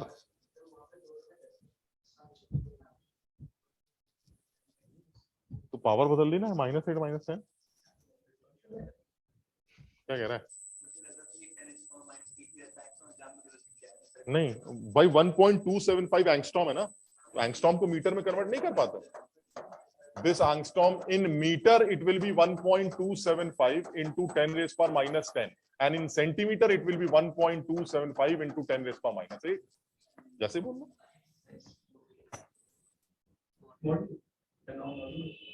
समझ में आई बात? तो जो न्यूमेरिकल पूछे जा सकते हैं वो ये बन सकते हैं कि भाई ऐसा मेरे पास एक बॉन्ड है, उस बॉन्ड के अंदर कोवेलेंट कैरेक्टर जो है वो आप कैलकुलेट करके दिखाइए, यानी कैरेक्टर आप कैलकुलेट करके दिखाइए, उसका डाइपोल मोमेंट मैं आपको दे दूंगा और डिस्टेंस दे दूंगा। तो जैसे ही आपने डाइपोल मोमेंट लिया, आपने फटाक से ऊपर डाइपोल मोमेंट लिखा, उसको अपने यूनिट में कन्वर्ट किया, फिर ई तो फिक्स है, वो तो आपने पहले से याद कर रखा है, डिस्टेंस वो सवाल में दे देगा, तो ईडी करके 100 से मल्टीप्लाई करके आप उसका परसेंटेज यानी कैरेक्टर कैलकुलेट। ऐसा भी हो सकता है तो सवाल में कह देता भाई HCl का परसेंटेज यानी कैरेक्टर निकालो, हाइड्रोजन के ऊपर जो पार्शियल चार्ज है वो फलाना ESU है। तो अगर पार्शियल चार्ज दे रखा है तो that ESU divided by electronic वाला ESU, ये वाला, इनटू 100 आंसर है। समझ लो ना? तो यानी अगर आपने मुझे पार्शियल चार्ज किसी भी एटम का दे रखा है तो मैं डायरेक्टली ई से डिवाइड करके 100 से मल्टीप्लाई, अगर आपने डाइपोल मोमेंट दे रखा है तो मुझे डिस्टेंस और दे दीजिएगा, क्योंकि डाइपोल मोमेंट आपने ऊपर दे रखा है तो नीचे भी मुझे थ्योरेटिकल डाइपोल मोमेंट चाहिए, और थ्योरेटिकल डाइपोल मोमेंट के लिए ई तो मुझे आता है लेकिन डी आपको देनी पड़ेगी, तो आपको सवाल में डी गिवन होनी चाहिए। सिर्फ पार्शियल चार्ज का डेल बाई ई इंटू, तो दैट डिपेंड्स कि सवाल में क्या करना है, याद है, समझे? अच्छा चलिए एक स्टेप और आगे बढ़ते हैं। सर आप वो लास्ट वाली साइड दिखा सकते हैं? हाँ, जब तुमने पैसे दिए तो दिखा ही सकते।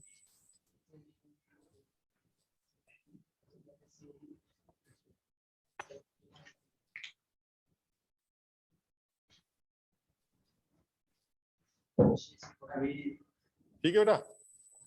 भाई रिफंड नहीं हुआ। अरे सृष्टि आज तुम आई हो भाई?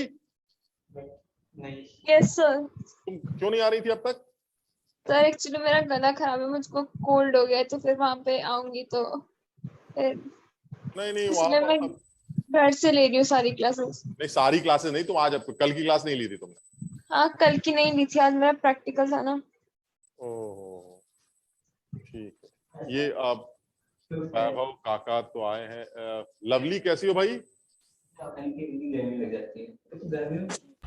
हो गया सर। हो गया शाबाश। शुभ आज सेंटर पे नहीं हो तुम लोग? नहीं सर, आज घर से लेनी थी सर, फ्राइडे है। तो चलिए अब इसमें ना ये तो हमारा मैथमेटिकल इंटरप्रिटेशन, मतलब इस तरह का एक ही सवाल बनता है। एक सवाल मतलब आपको डी दे देगा, डाइपोल मोमेंट दे देगा, परसेंटेज, और मुझे लगता है इस सवाल में सिर्फ एक ही कमी है, वो है कैलकुलेशन। तो थोड़ा सा कैलकुलेशन, और इतना मुश्किल नहीं है, मतलब आप देखोगे तो कैलकुलेशन इतना मुश्किल नहीं है, देखने में थोड़ा सा गंदा लग रहा है, बट हमें लगता है कि सर कट कटा के थोड़ा सा हो जाता है, ज्यादा झंझट नहीं है। तो ये इस तरह से न्यूमेरिकल, और इस सवाल को और अलग अलग फॉर्म से पूछ सकते हैं। क्या पूछ सकता है कि मैं आपको बता रहा हूं कि HCl के अंदर परसेंटेज आयनिक कैरेक्टर 17 होता, आप बताइए बॉन्ड लेंथ कितनी।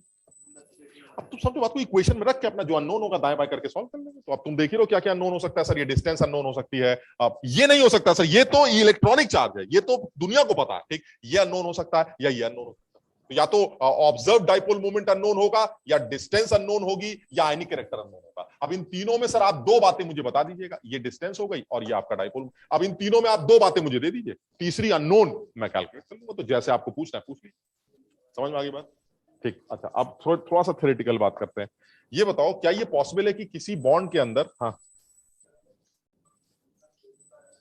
नहीं डबल बॉन्ड हुआ तो भी एक, वो सवाल में जब पूछेगा तो ये लिख देगा कि इस डबल बॉन्ड का डाइपोल मोमेंट 2.3, मिला जुला के एक ही देगा, दो नहीं देगा, एक ही डाइपोल मोमेंट ले। अच्छा अब इसी में जैसे मान लीजिए वो ये कह रहा है कि क्या ये कहना ठीक है कि अब जो मॉलिक्यूल्स होते हैं उनमें अगर बॉन्ड पोलर है, एक मॉलिक्यूल में एक से ज्यादा बॉन्ड्स हो सकते हैं, तो तुमने बनाया ना एक डंडा दो डंडा ऐसे, तो अगर किसी मॉलिक्यूल में एक से ज्यादा बॉन्ड्स हैं और वो बॉन्ड हमारे सारे के सारे नॉन पोलर, तो क्या ये कहना ठीक है कि वो पूरा मॉलिक्यूल भी नॉन पोलर ही होगा? मेरा सवाल हालांकि हम सही, हाँ एक से फिर से बोल रहा हूँ, मतलब ऐसा हो कि जैसे मैं सेंट्रल एटम हो गया और मैंने ऐसे ऐसे करके कुछ टीबीपी टाइप की बकवास कर रखी, तो ऐसे ऐसे डंडे बना रखे, ठीक। अब वो सारे डंडे नॉन पोलर, नॉन पोलर मतलब पोलैरिटी डिफरेंस नहीं, तो कोई भी डंडा अगर पोलर नहीं है तो क्या ये ओवरऑल मॉलिक्यूल पोलर हो सकता है?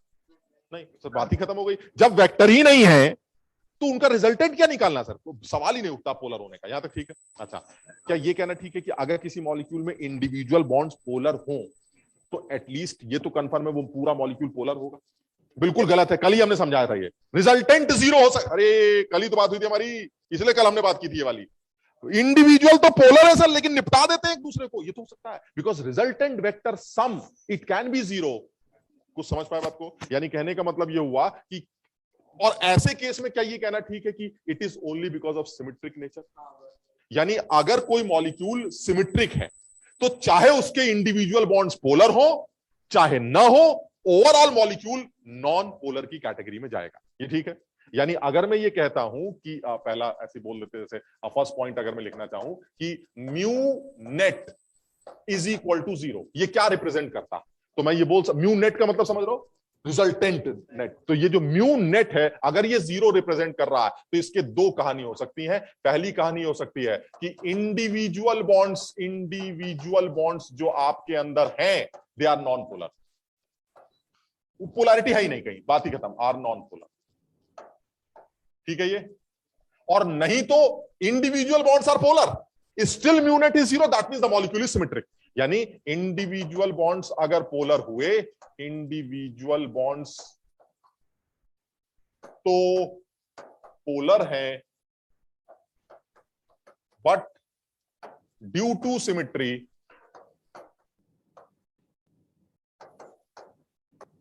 Mu net is 0। यानी अगर वो मुझसे ये कहता है कि म्यू नेट को 0 बोला जा रहा है, इसका क्या सिग्निफिकेंस है, तो आप सीधे सीधे बोलिएगा कि रिजल्टेंट 0 होने के दो रीजन हो सकते हैं। एक सर डंडों में ही पोलैरिटी नहीं है, तो क्या रिजल्टेंट, बात खत्म। और नहीं तो सर डंडे तो पोलर हैं लेकिन फिर भी म्यू नेट 0 है क्योंकि मॉलिक्यूल सिमेट्रिक नेचर का, वो सारे वेक्टर एक दूसरे को कैंसिल कर। अब मैं एग्जाम्पल के साथ समझता हूं, जरा तुम बताना जरा कि क्या ये कहना ठीक है? SCR क्या है? क्या SCR क्या है? SCR का मतलब स्ट्रक्चर, जैसे CCl, अब तुम जरा सोच के बताना, क्या ये तुम मानते हो सब लोग कि C और Cl का बॉन्ड पोलर है? वेक्टर डेल प्लस कौन होगा, डेल माइनस कौन होगा? Del plus Cl del minus, और वेक्टर की डायरेक्शन प्लस से माइनस की तरफ, सर ये वेक्टर है। तो ये सारे वेक्टर ऐसे बनेंगे। क्या ये इंडिविजुअल बॉन्ड पोलर है? लेकिन सर ये तो सिमेट्री है sir, tetrahedral. Sir resultant 0, mu net is equal to 0। समझ में आया? यानी इंडिविजुअल बॉन्ड्स अगर पोलर ही ना होते तो म्यूनेट 0 होता ही होता, लेकिन म्यूनेट के 0 होने का एक और रीजन भी हो सकता है कि इंडिविजुअल बॉन्ड्स तो पोलर है लेकिन मॉलिक्यूल में सिमेट्री है, जिसकी वजह से वो 0 निकल के आ रहा है। और एग्जांपल भी ले सकते हो, जैसे CO2। अब बताओ क्या C और O का बॉन्ड पोलर है? कौन किस तरफ डाइपोल बनेगा? ये डायरेक्शन क्या होगी डाइपोल की? ये इस डाइपोल की डायरेक्शन ये प्लस से माइनस की तरफ। लेकिन सर ये दोनों सिमेट्री एक जैसे, देखिए ये दोनों निपट जाएंगे, यानी म्यू नेट क्या निकल के आएगा? 0। यानी इंडिविजुअल बॉन्ड्स के पोलर होने के बाद अगर डाइपोल मोमेंट 0 आ रहा है तो ये उस मॉलिक्यूल के सिमेट्रिक नेचर को रिप्रेजेंट करता है। समझे बात? और एग्जांपल ले लेते हैं। बता सकते हो SF4 पोलर है या नॉन पोलर? क्या इसके इंडिविजुअल बॉन्ड्स पोलर? S और F में तो पक्का होगा ही, लेकिन अगर ये नॉन पोलर हुआ that means due to symmetry, और अगर सिमेट्री नहीं है तो ये पोलर हो। तो एक बार चेक करके देख लेते हैं, जरा हाइब्रिडाइजेशन निकालो फटाक से, एकदम स्ट्रक्चर तो बनाना पड़ेगा। नॉन पोलर यानी पोलर नहीं, यानी इसका रिजल्टेंट पोलैरिटी है।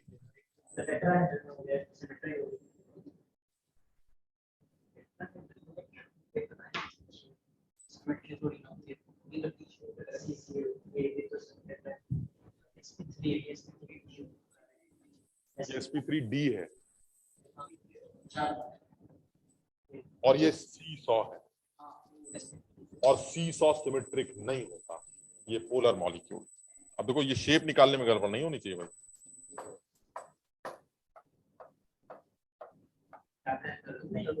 कैसा होगा? अब आप इंडिविजुअल बॉन्ड्स को चेक कर लीजिए, एकदम बड़ा आसान है। देखिए S और F का बॉन्ड बिल्कुल बढ़िया पोलर, ऊपर वाला S पोलर, ऊपर वाले बिल्कुल बैलेंस होंगे बिल्कुल, लेकिन सर ये कैंसिल नहीं हो रहा है, ये दोनों कैंसिल नहीं हो रहे हैं, इसलिए इस बार इसका रिजल्टेंट 0 नहीं। तो mu net is not equal to, तो रिजल्टेंट वेक्टर सम अगर 0 आता है तो वो मॉलिक्यूल के सिमेट्रिक नेचर को रिप्रेजेंट करता है, लेकिन अगर रिजल्टेंट वेक्टर सम 0 नहीं तो वो मॉलिक्यूल एक अनसिमेट्रिक मॉलिक्यूल की कैटेगरी में आएगा। यानी आप कभी इस तरह का कोई स्टेटमेंट मिले कि एक मॉलिक्यूल का रिजल्टेंट वेक्टर सम 0 है, या ऐसे बोलते हैं एक मॉलिक्यूल नॉन पोलर है, क्या इसका ये मतलब है कि उसके इंडिविजुअल बॉन्ड्स नॉन पोलर है? ना, ये जरूरी नहीं। उसके इंडिविजुअल बॉन्ड्स पोलर हो सकते हैं लेकिन फिर भी वो नॉन पोलर है ड्यू टू सिमेट्री, ये पॉसिबल। समझ लो ना? तो इस बात का ध्यान रखें। जनरली बच्चे सोचते हैं कि यार जब डंडों में पोलैरिटी नहीं है तो ओवरऑल पोलैरिटी नहीं होगी, लेकिन अगर डंडे पोलर है तो ओवरऑल पोलर होगा ना। डंडे पोलर होने के बाद भी ओवरऑल पोलर हो सकता ना हो, क्योंकि उसके इंडिविजुअल वेक्टर्स एक दूसरे को कैंसिल करते। ये बिल्कुल हो सकता है। XCF4 बताओ। XEF4 polar non polar, individual bonds are polar और नॉट?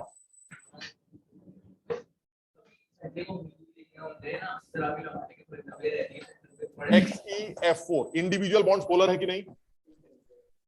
इंडिविजुअल तो X और F तो पोलर होंगे, बट ओवरऑल पोलर है कि नहीं वो तो स्ट्रक्चर्स पता चले। दिस इज स्क्वाड प्लेनर,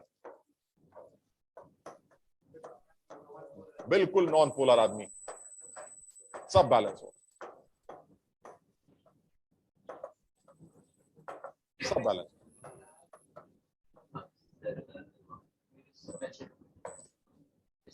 ये XC और F कैंसिल, ये इसको कैंसिल कर देगा, ये इसको कैंसिल कर देगा, और ये इसको cancel. So ultimately mu net is equal to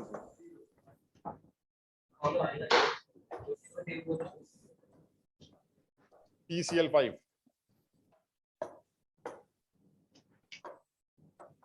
phosphorus nitrogen family 5 TVP, सब कैंसिल।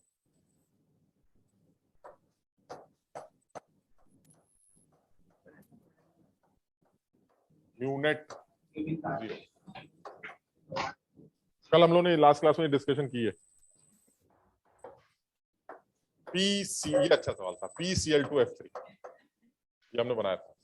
अब जिसको नहीं पता है ये कैसे बनता है वो गलत कर देगा सवाल, कि पता चला आप जो सिमेट्री मिट्री के चक्कर में लगे रह गए, है ना। तो अब आपको फ्लोरीन को देखना, ये पोलर, हाँ बिल्कुल, इसमें एक आदमी जो है वो सेट नहीं हो पाएगा, मतलब कैंसिल नहीं कर पाएगा। ये TBP बनानी है, TBP बना दी। अब 2 फ्लोरीन तो ऊपर नीचे आएंगे और एक अलग हो जाएगा बस, और बाकी Cl हो जाएगा। अब ये बैलेंस नहीं कर पाएंगे, ऊपर नीचे वाले तो कैंसिल कर सकते हैं लेकिन बाकी लोग बैलेंस नहीं कर पाएंगे। ये ऊपर वाला नीचे वाले को निपटा देगा, लेकिन ये वाला और ये वाला ये सेम नहीं है, तो ये रिजल्टेंट 0 नहीं है। So this mu net is not equal to. लेकिन इसी में अगर PCl2F3 की जगह PCl3F2 होता तो वो नॉन पोलर बन जाता, क्योंकि F2 में 2 F ऊपर नीचे आ जाते, वो निपटा देते, और तीनों Cl आपस में निपटा देते, तो वो नॉन पोलर बन जाता है। यानी अगर मान लीजिए इसी में आप PCl3F2 ले लेते तो ये पॉसिबल था, यानी PCl3F2 अगर ले लिया जाए तो ठीक है। इसमें जब आप इसका शेप बनाएंगे तो कैसे बनेगा, अब P बीच में आ जाएगा, ये TBP बन गया। अब F2 है तो 2 F तो ऊपर नीचे आना ही है, क्योंकि इलेक्ट्रोनेगेटिव एलिमेंट एक्सियल पोजीशन पे जाते हैं, और बचे हुए Cl।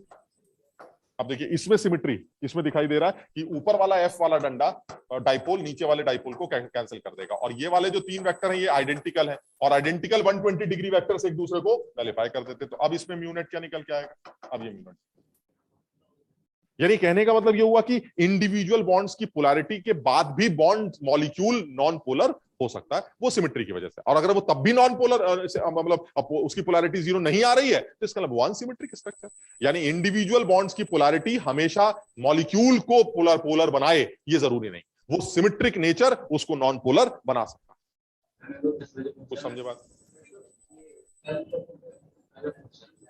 वो रिजल्टेंट वेक्टर निकालना, तुम लोग मैथ्स में वेक्टर पढ़ा है थोड़ा बहुत, फिजिक्स में या मैथ्स में। तो जैसे मान लो ये वाला डाइपोल जो है ये तुम्हारा 1.2 डिवाई का वेक्टर, और ये वाला वेक्टर मान लीजिए 1 डिवाई का, और ये वाला वेक्टर भी ये तो सेम ही है, तो ये भी 1 डिवाई का। आप रिजल्टेंट निकाल पाते हो, 3 वेक्टर एक दूसरे से 120 डिग्री पर हो, तो क्या करेंगे, सबसे पहले इन दोनों का रिजल्टेंट निकाला इस डायरेक्शन में, फिर इन दोनों को माइनस कर दो।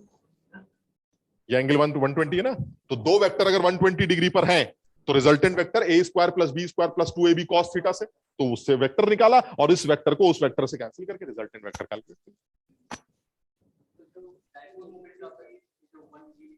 हाँ, this is the dipole moment of PCl bond. This is the dipole moment of PCl bond, and the direction is this. This is the magnitude, and this is the direction. हाँ, polarity है, मतलब आपके अंदर bond की polarity कितनी है, more the dipole moment या more the magnitude of the dipole moment, but more polar the bond, bond उतना ही ज्यादा पोलर होगा जितना ज्यादा ये। इसलिए मैंने यहां पर 1.2 लिखा, क्योंकि मुझे पता है P और F का बॉन्ड ज्यादा पोलर होगा और P और Cl का कम पोलर होगा, तो इसका डाइपोल मोमेंट बड़ा लिखा, मुझे पता नहीं 1.2 होता है, बट इसका मैंने बड़ा लिखा और इसका छोटा लिखा, वो लॉजिकल, वो इलेक्ट्रोनेगेटिव डिफरेंस, क्योंकि वही डिफरेंस डेल लेके आता, और वही डेल डाइपोल मोमेंट को बड़ा कर देता है, क्योंकि dipole moment del into D होता है। नहीं वो सब नहीं, वो सोप वोप में तो बाकायदा इलेक्ट्रोवेलेंट बॉन्ड बनते हैं, मतलब वो एक पूंछ, हाँ वो अलग चीज, समझ पाए?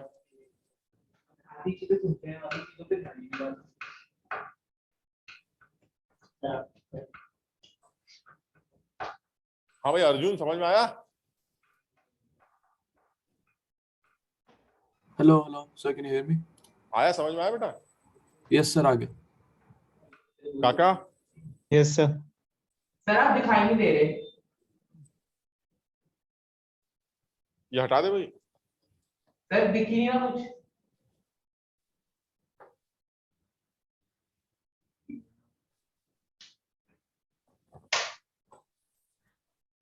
अब कुछ लोगों के डाइपोल मोमेंट्स के बारे में ऐसे जनरल डिस्कशन कर रहे हैं, एक ऐसी कुछ चीजें सिर्फ याद रहे इसलिए कर रहे हैं। आपने कुछ लिखा है? अबे चुप हो जाओ बे। सर दिख नहीं रहा आप। सर लाइट चली गई, यहाँ पे ब्लू ब्लू दिख रहा है सब कुछ। ये CS3F है और ये CD3F, तुम बताना इनमें से किसका डाइपोल मोमेंट बड़ा। अब देखो मैं जानबूझ के ऐसे एग्जाम्पल ले रहा हूं जिसमें मुझे तुम्हें कुछ बताना है। ड्यूटीरियम, हाइड्रोजन का आइसोटोप। तो इसका मतलब मुझे तुम्हें यही बताना है कुछ। नहीं वो तुम लोग नहीं सोच पाओगे कुछ, मतलब दिमाग में लो, तुम इतना समझो कि डिफरेंस क्या है बस। मतलब मुझे लगता है डिफरेंस सी और एफ में तो नहीं है, मतलब तुम्हारी जो ताकत है वो वहां भी है सर, जो भी झंझट है वो डी और एच की वजह से हो रहा है। तो मुझे डी और एच के बारे में तुम्हें एक लाइन बतानी ताकि आगे दिक्कत कभी ना आए, वो ये है deuterium is slightly more electropositive than hydrogen. Deuterium जो होता है वो स्लाइटली मोर इलेक्ट्रोपॉजिटिव, यानी अगर आप इस जैसे पूछे कौन ज्यादा डाइपोल है तो तुम्हें फिर वो डायरेक्शंस बनानी पड़ेंगी, तो मुझे पता होना चाहिए कि डायरेक्शन क्या है। तो मुझे जो पता होना चाहिए उसके लिए वो ये कि जो हमारा ड्यूटेरियम है, पता नहीं क्या स्पेलिंग होती है, DEU, किसी को पता है क्या? IUM, ये ऐसा ये बता रहा है भाई, है ना। तो deuterium is slightly more electropositive than hydrogen, जिसे प्रोटियम कहा जाता है। हाइड्रोजन के 3 आइसोटोप्स होते हैं, protium, deuterium and tritium, TRITIUM, tritium. Tritium is radioactive, ठीक। तो hydrogen is protium, that is जो H होता है हमारा नॉर्मल वाला, D is deuterium, they both are they are isotopes, मतलब एटॉमिक नंबर सेम है लेकिन मास में अंतर। तो ड्यूटेरियम का मास 2 होता है लेकिन एटॉमिक नंबर 1 होता है, हाइड्रोजन का मास भी 1 होता है, एटॉमिक नंबर भी 1 होता है, ट्रीशियम का एटॉमिक नंबर तो 1 ही होता है लेकिन मास 3 होता है। इसी वजह से हाइड्रोजन का जो overall average molecular atomic weight निकल के आता है वो 1.00 करके 8 के आसपास निकल के आता है, क्योंकि प्रोटियम सबसे ज्यादा पाया जाता है, ठीक। तो कहने का मतलब ये हुआ कि अगर ड्यूटेरियम स्लाइटली मोर इलेक्ट्रोपॉजिटिव है तो अब आप इन दोनों में ये कंपैरिजन कर सकते हैं, क्योंकि मुझे लगता है CF कुछ नहीं डिसाइड करेगा, क्योंकि CF तो मेरा तुम्हारा सेम है, तो जो भी डिसाइड करेगा वो C, D और CH डिसाइड करेगा। थोड़ा सा कर लगाओ, अगर ड्यूटेरियम का इलेक्ट्रोपॉजिटिव नेचर ज्यादा है तो तुम्हें नहीं लगता कि ड्यूटेरियम से इलेक्ट्रॉन्स अब कार्बन की तरफ थोड़ा ज्यादा जाएंगे, तो ड्यूटेरियम ज्यादा इलेक्ट्रोपॉजिटिव क्या करेगा। तो इसका मतलब हुआ कि मुझे इस केस में और इस केस में अंतर क्या दिखता है। इस केस में एक अंतर ये है कि भाई तुम तो खींच ही रहे हो, तुम भी खींच रहे हो, चलिए ठीक है ये तो बराबर हो गया, लेकिन यहां ये भी चल रहा है, थोड़ा समझना बात को। हाँ, मतलब ओवरऑल जब रिजल्टेंट निकालोगे तो सब जुड़ेंगे ना भाई। ये तो देखो इसमें कोई केमिस्ट्री नहीं है, ये वेक्टर, बाकायदा डाइपोल मोमेंट एक वेक्टर है, magnitude is del D, but actually it is a vector from plus to minus. तो अगर इन चारों वेक्टर का कोई रिजल्टेंट पूछे तो क्या जवाब दोगे?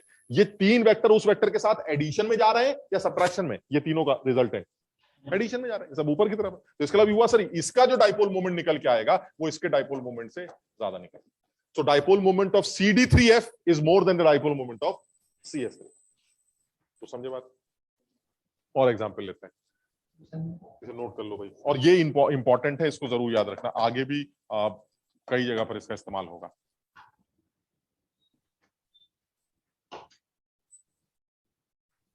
कुछ टाइम आने वाला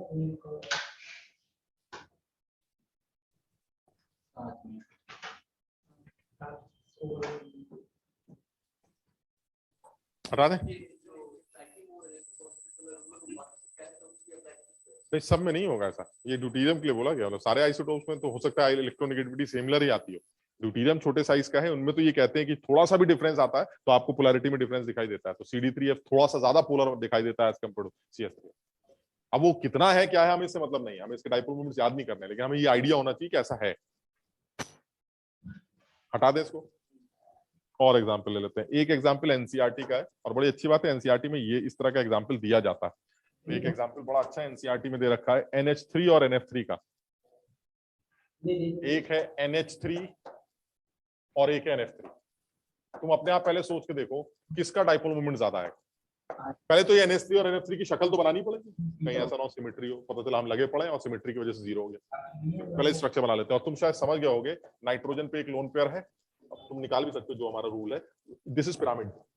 तुम जैसे निकालते हो वैसे निकालो। नाइट्रोजन के वैलेंस इलेक्ट्रॉन्स 3, 8/2, 4 आदमी 1, तो इसका मतलब sp3 में एक लोन पेयर पिरामिड बना दिया। तो इसका मतलब ये हुआ N with a lone pair, और ये आपका H ये पिरामिड बन गया। अच्छा, ये तो इसके साथ भी है, तो सेम है, सारी कहानी सेम है, तो ये भी ऐसे ही हो गया। ये आप डिसाइड कैसे करेंगे? ये देखता है कोई भी बैलेंस नहीं हो रहा, कौन से 2 बैलेंस हो रहा है भाई? यहाँ पर आप वेक्टर का पहले डायरेक्शन तो बनाओ, ऐसे तभी पता चलेगा। NH में वेक्टर किस तरफ होगा? प्लस से माइनस की तरफ, ये देखिए, यानी ये सारे वेक्टर बनेंगे 3। तीनों बराबर होंगे लेकिन वो सब ऐसे, ठीक। यहां पर क्या हो रहा है, यहां एफ की तरफ होंगे।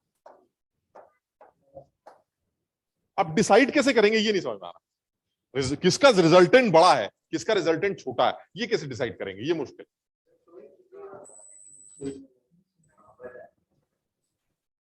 मतलब अगर हम ये निगेटिविटी को रूल बना के करें तो जितना समझ में आ रहा है वो ये आ रहा है कि नाइट्रोजन की पाउलिंग स्केल पर निगेटिविटी 3 होती है और हाइड्रोजन की पाउलिंग स्केल पर निगेटिविटी 2.1 होती है। इसी तरह से अगर यहां देखें तो नाइट्रोजन की पाउलिंग स्केल पर निगेटिविटी 3 और फ्लोरीन की 4.0।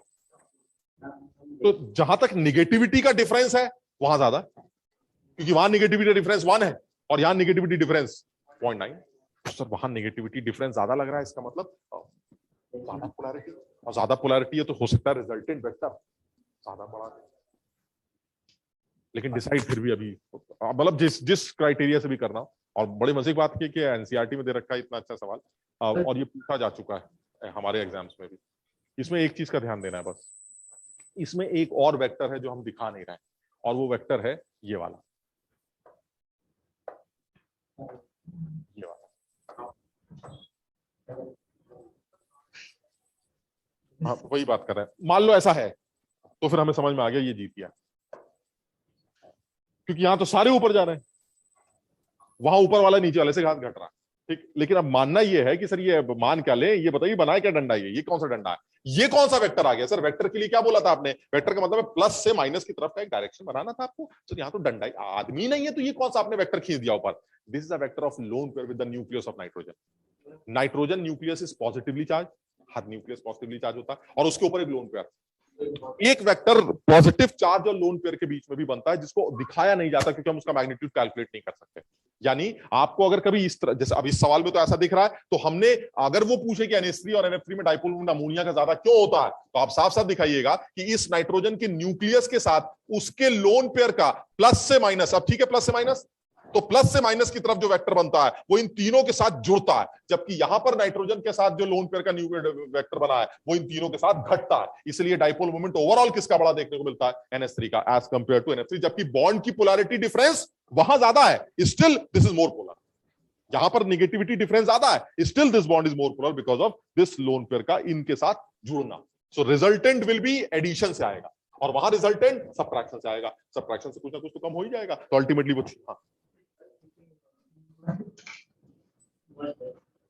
फ्लोरीन इलेक्ट्रोनेगेटिव एलिमेंट है, वो कभी भी सेंट्रल एटम की तरह बिहेव नहीं करता, जस्ट लाइक हाइड्रोजन। हाइड्रोजन भी कभी भी सेंट्रल एटम नहीं बनता और इसी तरह से फ्लोरीन भी कभी सेंट्रल एटम। कुछ समझे बात, ठीक है। एक और एग्जांपल ले लेते हैं, चलिए। और सर ये लोन पेयर वाला केस हर जगह अप्लाई होगा? हाँ मतलब कई बार मैंने देखा है कि लोन पेयर के लिए बोल देते हैं कि ignoring the effect of lone pair, ऐसे करते हैं। यानी जब रिजल्टेंट वेक्टर कैलकुलेट करवाते हैं तो उसमें कई बार बोला भी जाता है कि ignoring the effect of lone pair, तो हम लोन पेयर के इफेक्ट को कभी कंसीडर नहीं करते। बट इस एग्जाम्पल में तो ऐसा देखने को मिल ही रहा है, और बाकी भी एग्जाम्पल्स में हम लोन पेयर को हमेशा हमने अलग ही रखा है। हम उस लोन पेयर के इफेक्ट को जब कंपैरिजन में लाते हैं तो अंतर आ सकता है, लेकिन कभी ऐसे पूछे कि बताइए इसका रिजल्टेंट डाइपोल मोमेंट क्या निकल के आएगा, तो हम लोन पेयर को नेग्लेक्ट करते हैं, समझ लो ना। तो जैसे और एग्जाम्पल ले लेते हैं।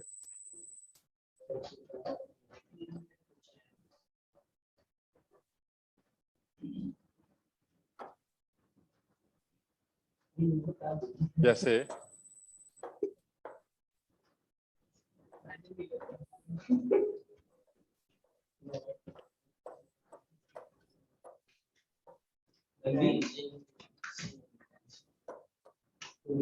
इनमें कौन सा मॉलिक्यूल पोलर दिखाई दे रहा है?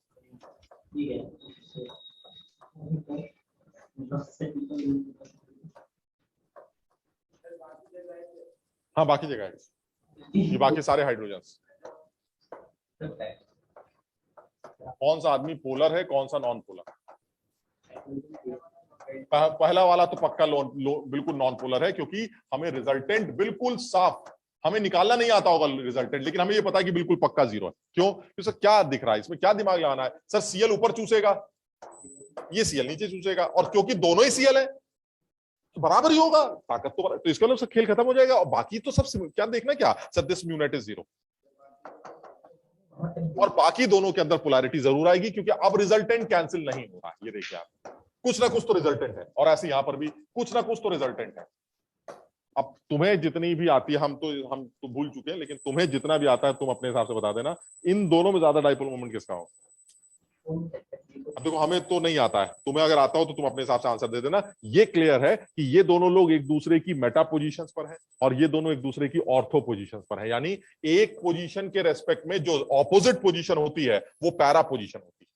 यानी इसके रेस्पेक्ट में ये वाली पोजीशन पैरा, इसके रेस्पेक्ट में ये बगल वाली पोजीशन ये वाली मेटा, और इसके बिल्कुल बगल वाली position ortho. So this is ortho, this is Meta and this is para.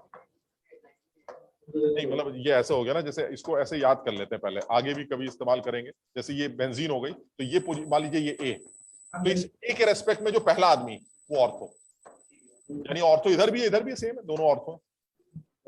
इसी तरह से इसके बगल में ये मेटा पोजीशन, तो इधर भी है और इधर भी, दोनों मेटा। और इसके रेस्पेक्ट में जो दूर है सबसे ज्यादा वो para.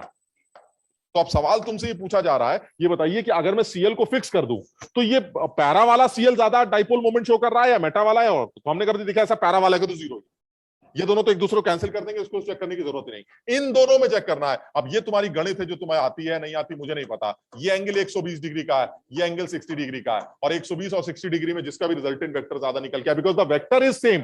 This is 1 divide suppose this is 1 divide and the distance दोनों का गैप इज 120 और वो a square plus B square plus 2ab cos theta से जिसका भी cos थीटा बड़ा आएगा उसका रिजल्टेंट वेक्टर भी बड़ा निकलेगा। तो 60 वाला का वेक्टर ज्यादा बड़ा है, इसलिए इसका डाइपोल मोमेंट सबसे ज्यादा, फिर इसका और इसका जीरो।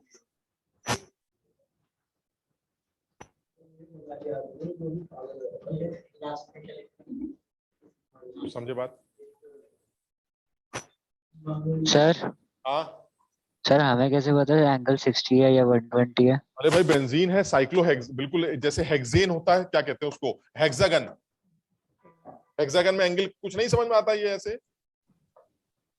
हाँ यस सर। ये प्रॉपर 60 डिग्री है, तो अगर इन दोनों की बात चल रही है तो कुछ कितना एंगल हुआ?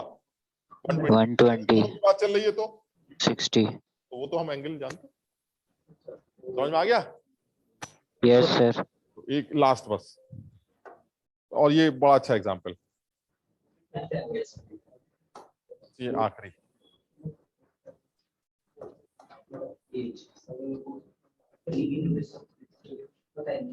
ये बेंजीन है, मतलब जो इलेक्ट्रॉन्स आपने बनाए ना डंडे, वो ऐसे करके रोटेट करते हैं अंदर।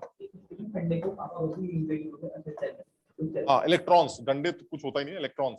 जैसे ये डबल बॉन्ड, ये डबल बॉन्ड, ये डबल बॉन्ड, तो ये 2 इलेक्ट्रॉन्स यहाँ है, 2 यहाँ है, 2 यहाँ, ये ऐसे पूरे 6 कार्बन में ऐसे रोटेट करते रहते हैं। तो कभी पाई बॉन्ड इधर बनता है, कभी इधर बनता है, कभी इधर बनता है, तो हम उसको जनरल फॉर्म में ऐसे दिखाते हैं, ऐसे बना। यहाँ पर ब्रोमीन लगा दिया, यहाँ पर आयोडीन लगा दिया, यहाँ पर OH लगा दिया, यहाँ पर भी OH लगा दिया, यहाँ पर साइनाइड लगा दिया, यहाँ पर भी साइनाइड लगा दिया। तो क्वेश्चन ये है, इनमें से कौन से लोग ऐसे हैं जिनका डाइपोल मोमेंट 0 नहीं?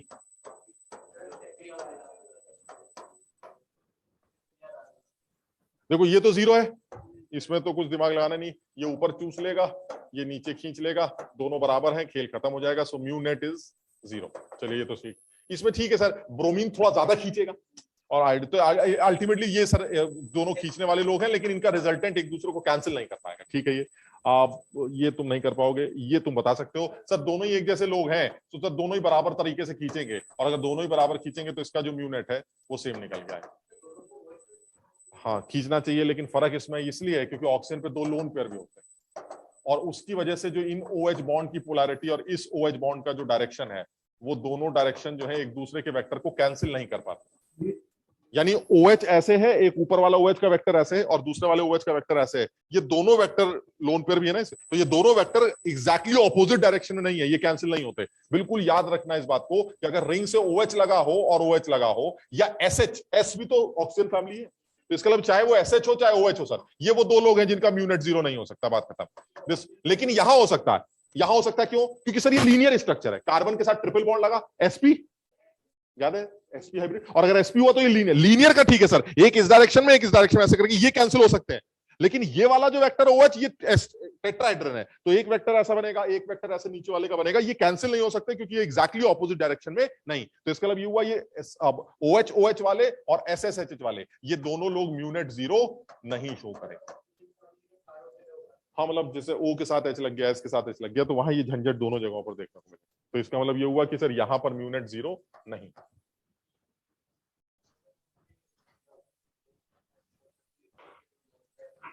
नहीं ऐसा नहीं हो सकता, लेकिन ऑक्सीजन 2 ही बॉन्ड बनाएगा, तो बाकी तो उस पर 2 लोन पेयर होंगे हमेशा। समझ पाए? चलो आज इतना ही करते हैं, अगली क्लास में फिर इसको फटाफट वाइंड अप भी करेंगे, फिर नेक्स्ट क्लास में और थोड़ा सा एंगल्स वगैरह या बॉन्ड एंगल्स के बारे में थोड़ी सी बात करेंगे। सर ये चैप्टर कितने दिन का हो रहा है? अभी थोड़ा सा टाइम और लगेगा बेटा, बड़ा चैप्टर है थोड़ा सा टाइम लगेगा, लेकिन जल्दी हो जाएगा cover. Okay thank you sir. Sir Jain sir class के नोट्स अपलोड कर रहे हैं लास्ट क्लास के। रुक जाओ जल्दी करो, मैं खुद ही बन कर देते। सर भाई सर इग्नोर करते हैं, इंद्रपुरम वालों को आई फीस नहीं दी हमने।